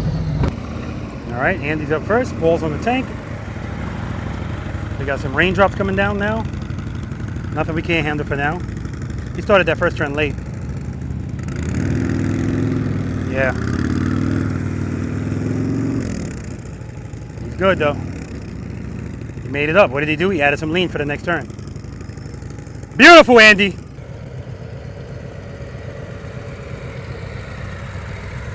Tim, we're always going to record from behind so we can see if any cones are nicked. Now this is not fair. He took up. That's it. 1 cone. 1 cone. He lost that clutch. Lost the friction zone.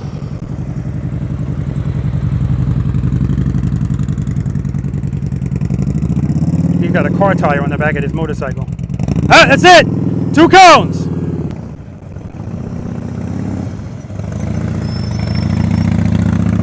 That's 1, 2,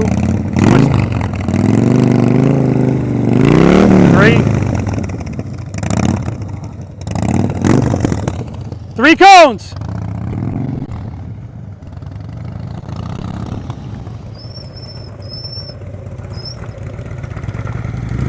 There we go. Keep it loaded. Oh, I wasn't supposed to help him. I can help him with that.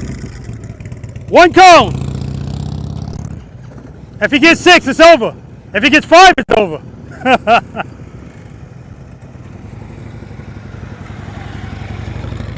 Mine's gonna do it with the lean. He's right on top of that second cone, so yeah, it's gonna get tight. But all he did was straighten it out, slow down. Yeah, just do it. Just do it. We're still gonna do it. Andy's got it. Yeah, do it. This is your 6 right here. All right, Andy, that's it. Oh, held that too long. 2 cones.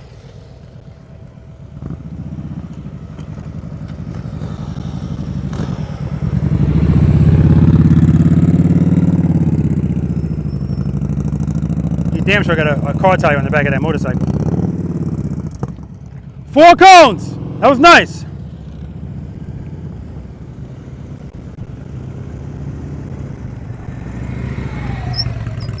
Way too much speed. Way too much speed, Brian. 1 cone.